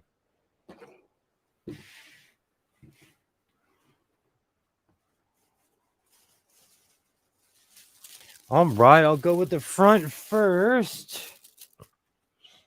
You know, this is such a good pattern, even though I shaved pieces right now off of it. I am in love with this simplicity pattern. And it's easy to use as a base for my turtlenecks because I'm in my weird turtleneck era right now. Perfect. Oh, excuse me. Beautiful. Her face is up. I didn't cut it upside down like I was worried about. Perfect.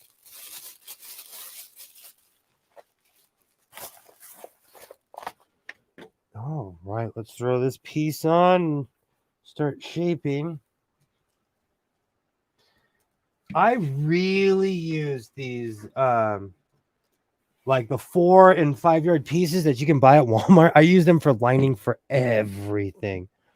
Especially if I really don't know what material I want to use. This is much more of a it's thin, but it's a harder lining.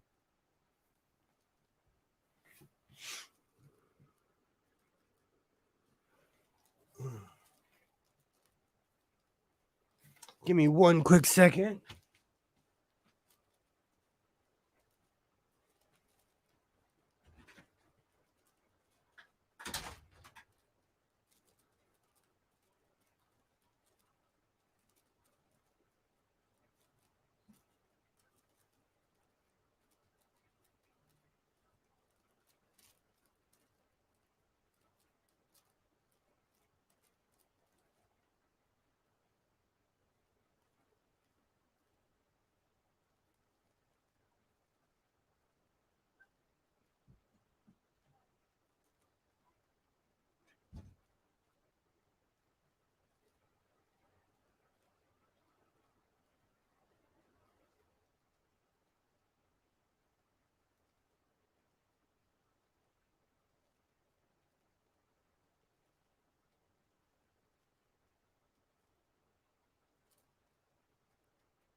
Oh.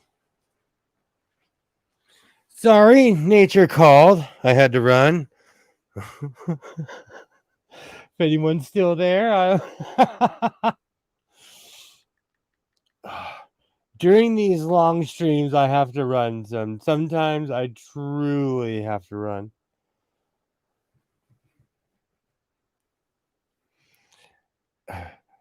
How come you don't use your serger? He's terrified of them. If only he didn't make one out of 1,000 different ones. There's no lie there whatsoever. That is 1,000% the truth. There is no lie whatsoever. My serger is so sketchy. Like the power source is sketchy. I did all kinds of fun stuff to my serger. And I'm mad at myself because but it's so easy. For some reason, Joy, sergers and I do not get along. I still don't, to this day, I do not know why sergers and I hate each other. And it's not even like it's an inanimate object. It's an inanimate object. I, for some reason, am terrible at surging. I am not an overlocker kind of guy. I have seriously made like 6 videos of like why do surgers hate me.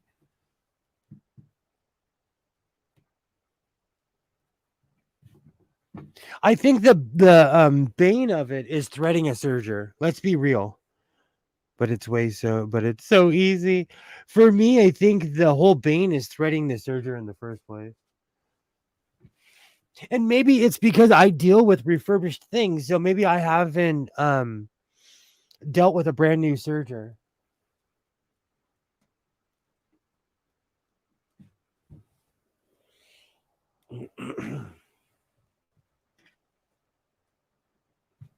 All right. Do I have pins in the right place? Perfect.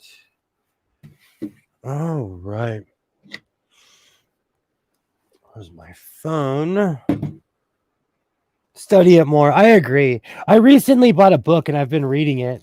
And I laugh because I call it surger propaganda. A lot of the book literally is talking about getting over the stigma of surgers. It's hilarious.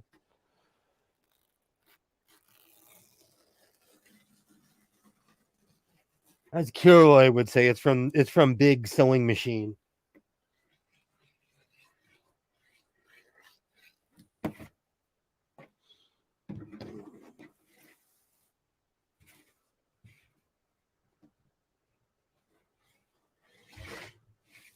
Perfect.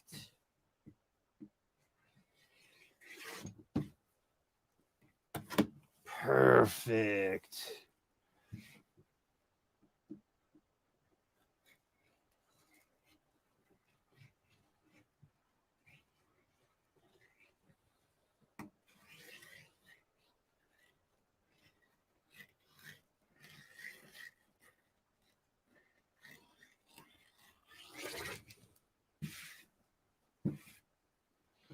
All right.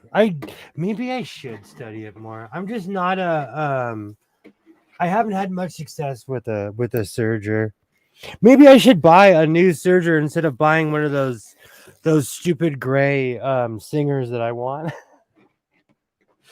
Maybe I should buy a serger instead. Oh, that's hilarious.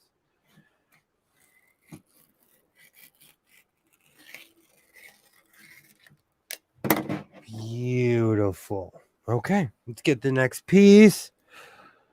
There you go. So I should buy a new one instead of one of those dumb gray singers. Oh, whoops, I missed a piece. And like I said, I only want one of those gray singers is because I want to add it to my collection because I am a singer museum in this room.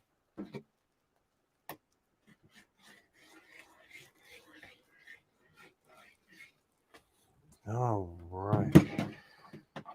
Perfect.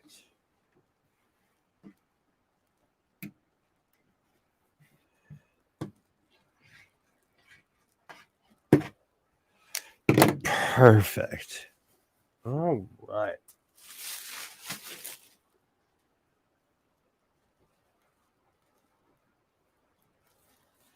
All right.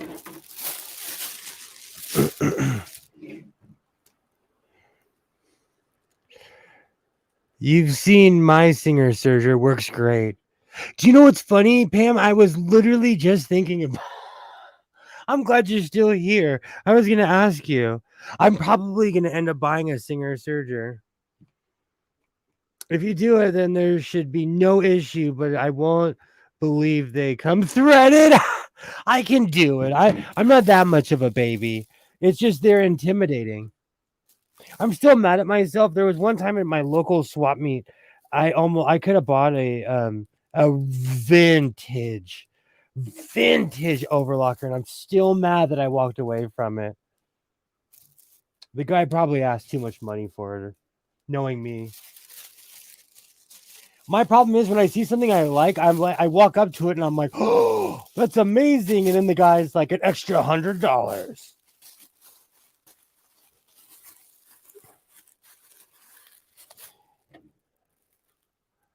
You just tie on the new threads and put it through. I bought mine at the thrift store for $50. I think that's another thing. I just haven't got that lucky at the thrift store. Do you know what's really funny? I'm not going to say her name because there was no reciprocation after, but there was a YouTuber who sent me a serger. And you know what? That's what I used as parts for my Frankenserger. And I'm not mad or bitter or anything.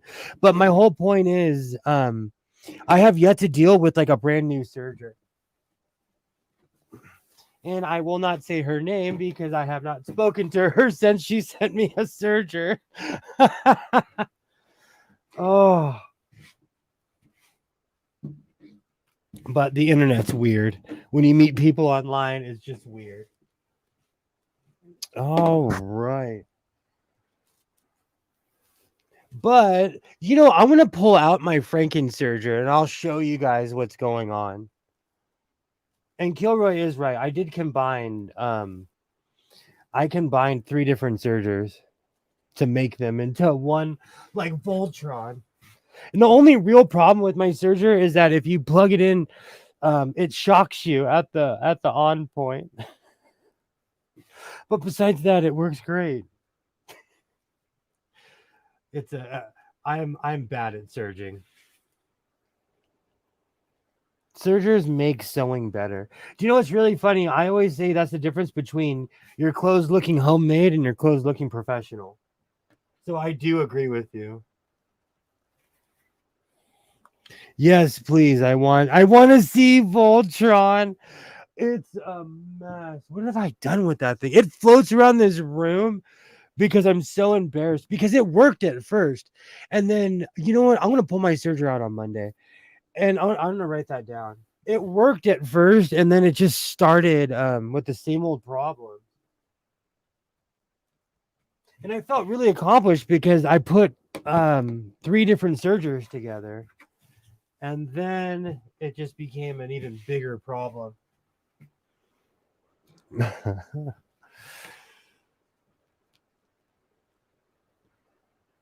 Just go buy one. I should for as much money as I spend. And like, I was almost willing to buy one of those gray Singers, but the price was still not anywhere near what I was willing to pay.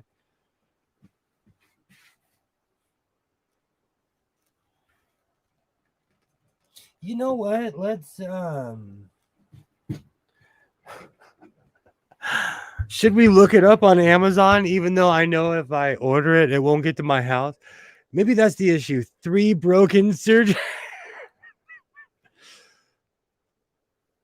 It can't be Frankensurger. Frankenstein was alive. The Surger is dead. So true, Kilroy. You are not joking. That Surger, poor guy. It works. You know what the problem is? I wanted to speak English and it's speaking Greek to me, and I don't speak, and it's just not my language. I bought my FOF creative in the States and brought it home, and it was way cheaper than here in Canada. 3 blind Surgers, see how they run. They have brother Surgers at Walmart that isn't too horrible. I'm gonna look it up right now because my local Walmart will tell me exactly what's in stock or not. Walmart, my town, shop online.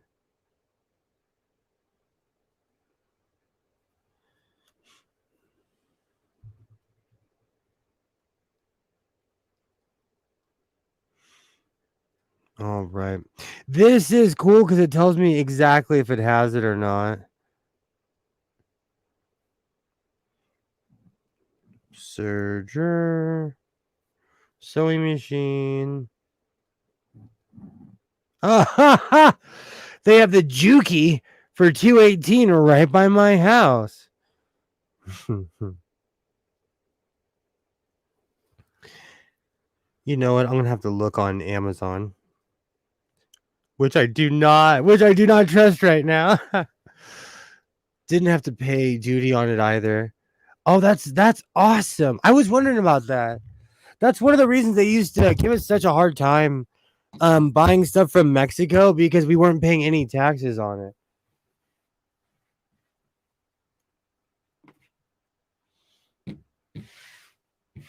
Oh man, those mini hairs are everywhere around here.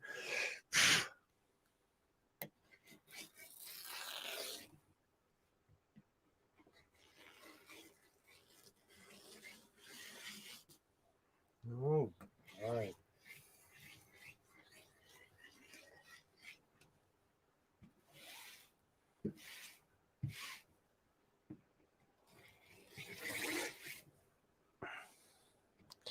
Juki isn't horrible either. Juki is a great brand. I don't think I've ever owned anything brand new that was Juki.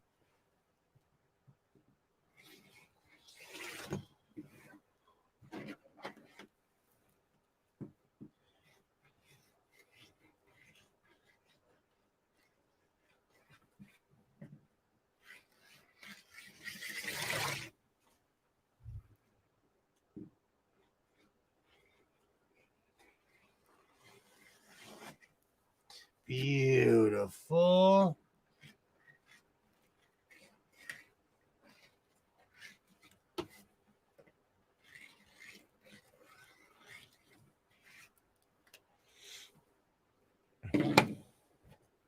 How many Jukis have you owned though? You know what the thing is? If I ever see a Juki, it goes instantly sold. It's right up there with the featherweights. So any Juki I've ever had, I sell it immediately because people buy those. I've actually owned quite a few, but I don't show them off because they get sold instantly. But I'm still like, I walked away from industrial Jukis, but if I see anything that's a Juki sewing machine that's at a thrift store, I'll buy it. Reasonable price because they resell instantly.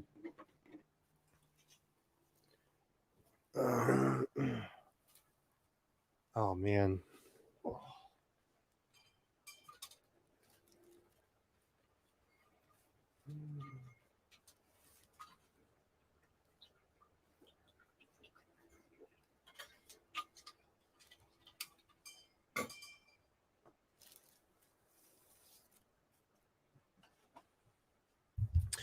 I'm gonna take a quick break.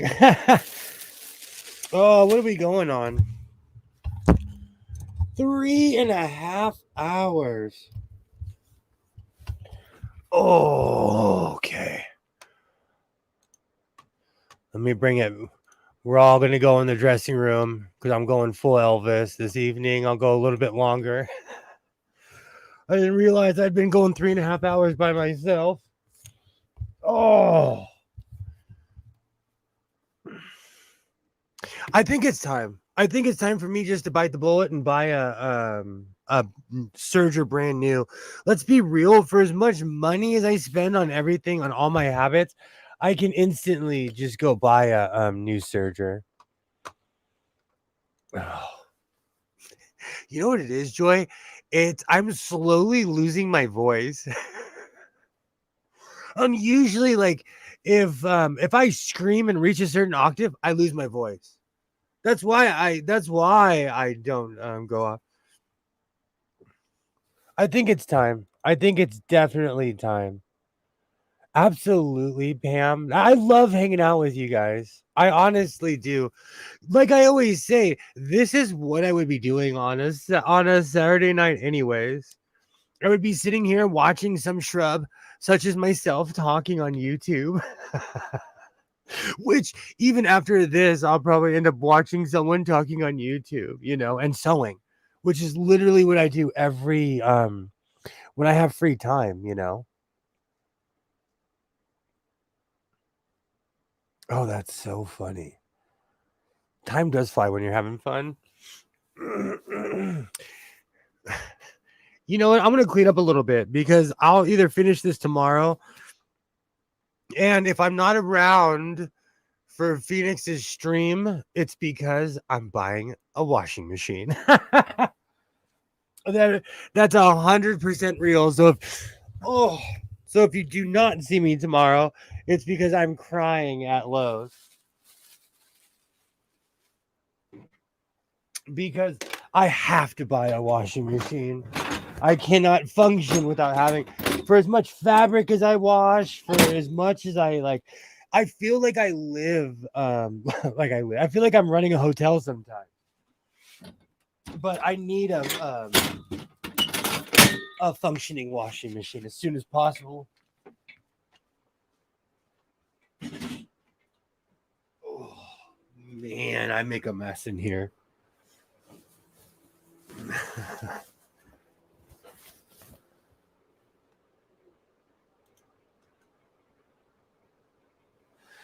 Yes, I do. So many people out there with talent and lessons. I do. I've learned a lot. Like I still when I don't know something, I definitely type in a tutorial because I know there's somebody there. Or if I need like a brush up on something. Even though I laugh, I typed in how to make hammer pants and my video popped up. Oh, a new washer and a new serger to follow. I should buy them both in the same day. You should open up your own. I'm serious. I should open up my own laundry service. I knew someone that would get a laundry service. They paid a lot of money for somebody else to do their clothes. Be thankful you don't have Pam's laundry loads. Laugh a lot. My sister has 6 kids. Oh my gosh. Do you know what's really funny? Between my prima donna self and my son and my fabric habit, like I couldn't imagine clean your room. That's exactly what I'm doing. Yes, do it. Even if you have enough money, enough of the money fabric, you could just line your shirt with the same fabric. That is true. That is true. I have miles of those of these Walmart. Every time I go to Walmart, I buy one of these. And it's a really bad habit, but every time I go to Walmart, I buy one of these. And I use them as lining for everything. Like I have these all throughout my house. And and black is kind of a universal color, you know. And of course, my Waverly addiction. I was on their mailing list. I got this mailed to my house, even though I live within walking distance of a Walmart.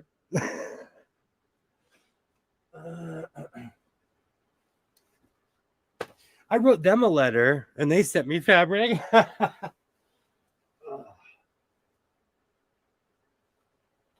All right. Do you know, I'm so proud of young Mr. Sewing. He's getting really good at helping me fold fabric. It's hilarious because he knows what to do now and line it up and make it perfect. Oh, man. It's a mess in here. Do you know what's so funny? I always make a giant mess during my live streams. Okay.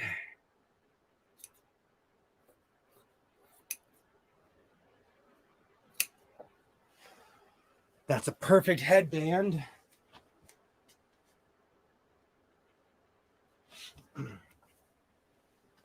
I'm in this really weird headband era right now, so I keep the long scraps.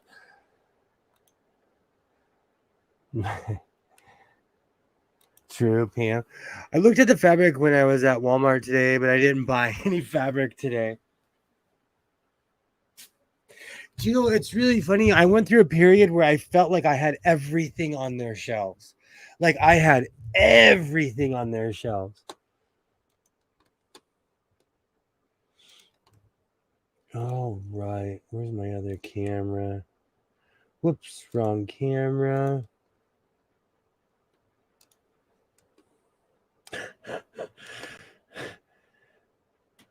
I get all of those thread wrapped around my office. Wheelchairs.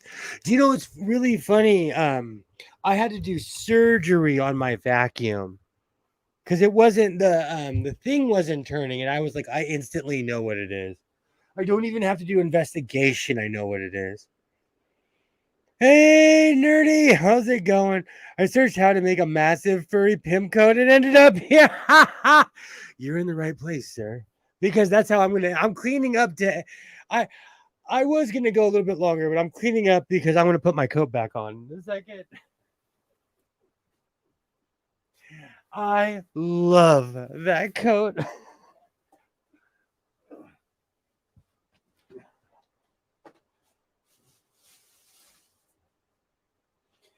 Here in the House of Sewing, I try not to disappoint.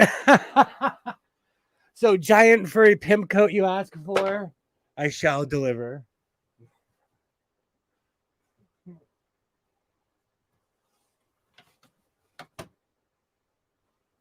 Oh, oh, this jacket is no joke. This jacket is no joke.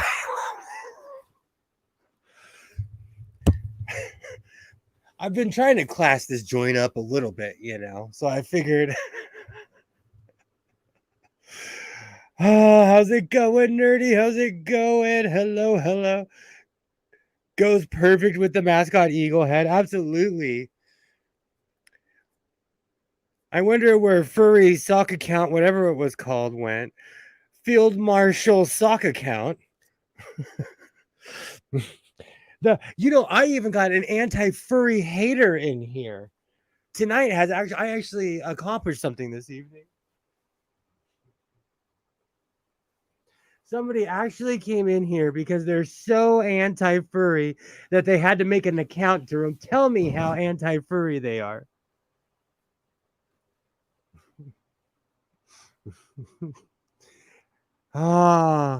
I swore I wouldn't wear this thing on YouTube, and here we are. Oh, oh. I think he'd get the response he wanted. He tried to start stuff and we didn't do anything. Absolutely. The Church of the Forgiving Eagle blesses you. Hey, I follow that guy on is that Alex the pastor? Thank you, Pam. Thank you. And remember, the eagle says, do important stuff. Brush your teeth, make your bed, and wear a pimp coat. Oh, hold on. I forgot the best piece.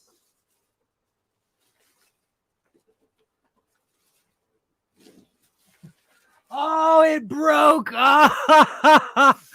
It broke. Let me see if I can do surgery on it. Oh, that is fall on the ground hilarious. Let me see if I could do surgery on this. Here we go. Here we go. I forgot about this. There we go. I got the medallion. Now I'm full eagle. I don't know if this would fit on. I don't know if the cowboy hat. Let me see if I can find it. Hold on.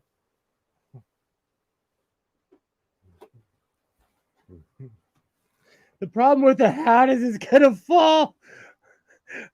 Oh, this is peak YouTube right here. Take your screenshots. They're gonna pinpoint this is the day I finally jumped the shark on a 3-puppet motorcycle.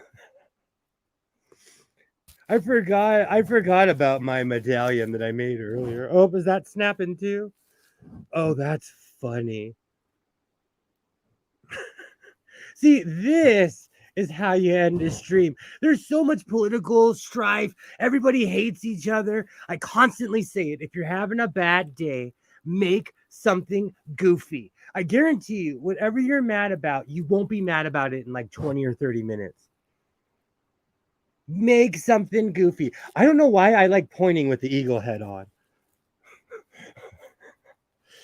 Haters are going to say this is fake. This is my Rolls Royce medallion. Haters are going to say it's fake.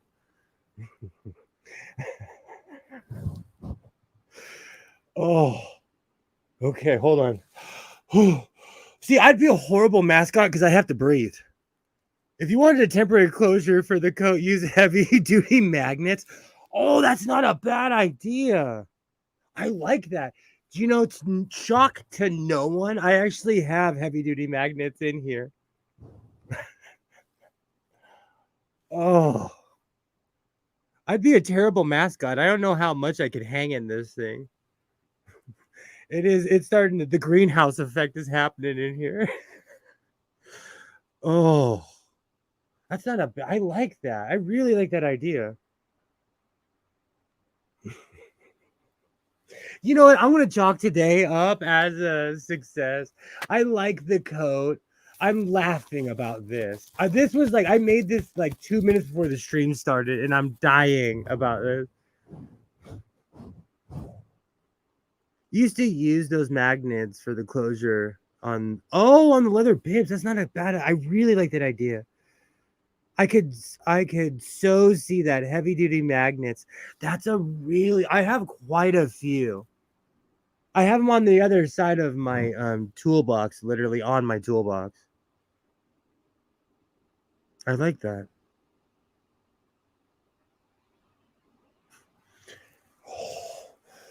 Oh. Now I can see why people who are mascots lose like massive amounts of weight and water weight. Mainly bibs used to work for them. Oh, okay, awesome. Holy cow, I'm gonna end the stream soon. I think everybody got their screenshots. Oh.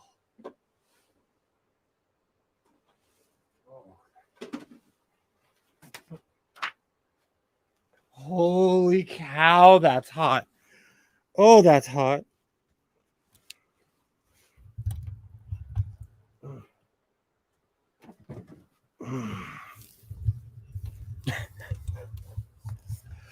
This was another win here in the house of sewing.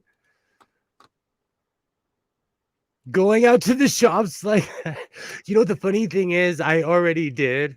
Well, I walked down the street. My new neighbors were having a party, and I walked down the street wearing this, and I'm sure they were like, "What neighborhood did I move into?" And they had massive amounts of people at their house. Now you got to make a huge pimp hat to go with that. I was thinking that too. I have a ton of leftover fur. The fur was flying, let me tell you. I have a ton. Oh, that Rolls Royce is gold. That is gold.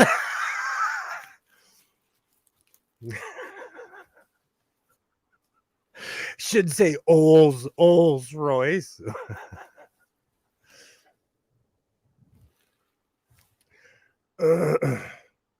I was thinking about I almost made one tonight, but I have to find all my shapes and forms, all my hat stuff. I think it's somewhere under all the fur over there. Fluffy shoes. I could do it. But the pants will make me look like pan or like it'll make me look like I'm in the Lion Witch of the Wardrobe or like pants like this are weird. Fluffy shades.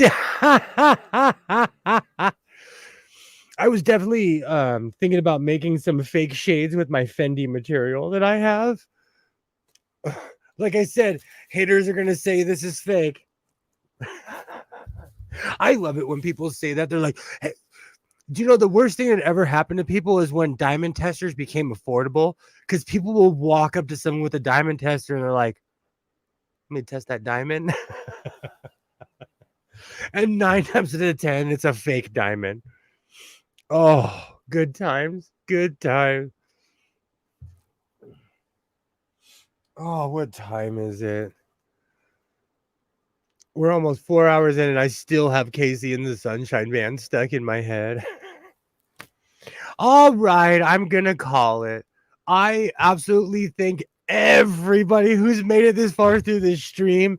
I want to thank everybody because, like I said, this is what I would be doing on a Saturday night. I would just be at home, geeking out, watching YouTube and sewing and making crazy stuff and having the time of my life. So I absolutely thank everybody. If I'm not around tomorrow, it's literally because I'm buying a washer and there's semi-traumatic. It's a semi-traumatic experience. So if not, thanks for your time. Always enjoyed. Thank you so much, Joy. You make this channel. You absolutely and everybody else absolutely make this channel. So I thank you. So like I said, if you don't see me tomorrow, I will definitely be back on Monday at same time, same bat channel, same bat S time, same bat S channel. If they have a laundromat washer, I'll have it up, I promise. But like I said, if I'm not around tomorrow, I'll definitely be there on Monday. Things to do, places to go. So, like I said, like I always say, reinforce your seams, be yourself, and I will definitely see you next time. Have a great night.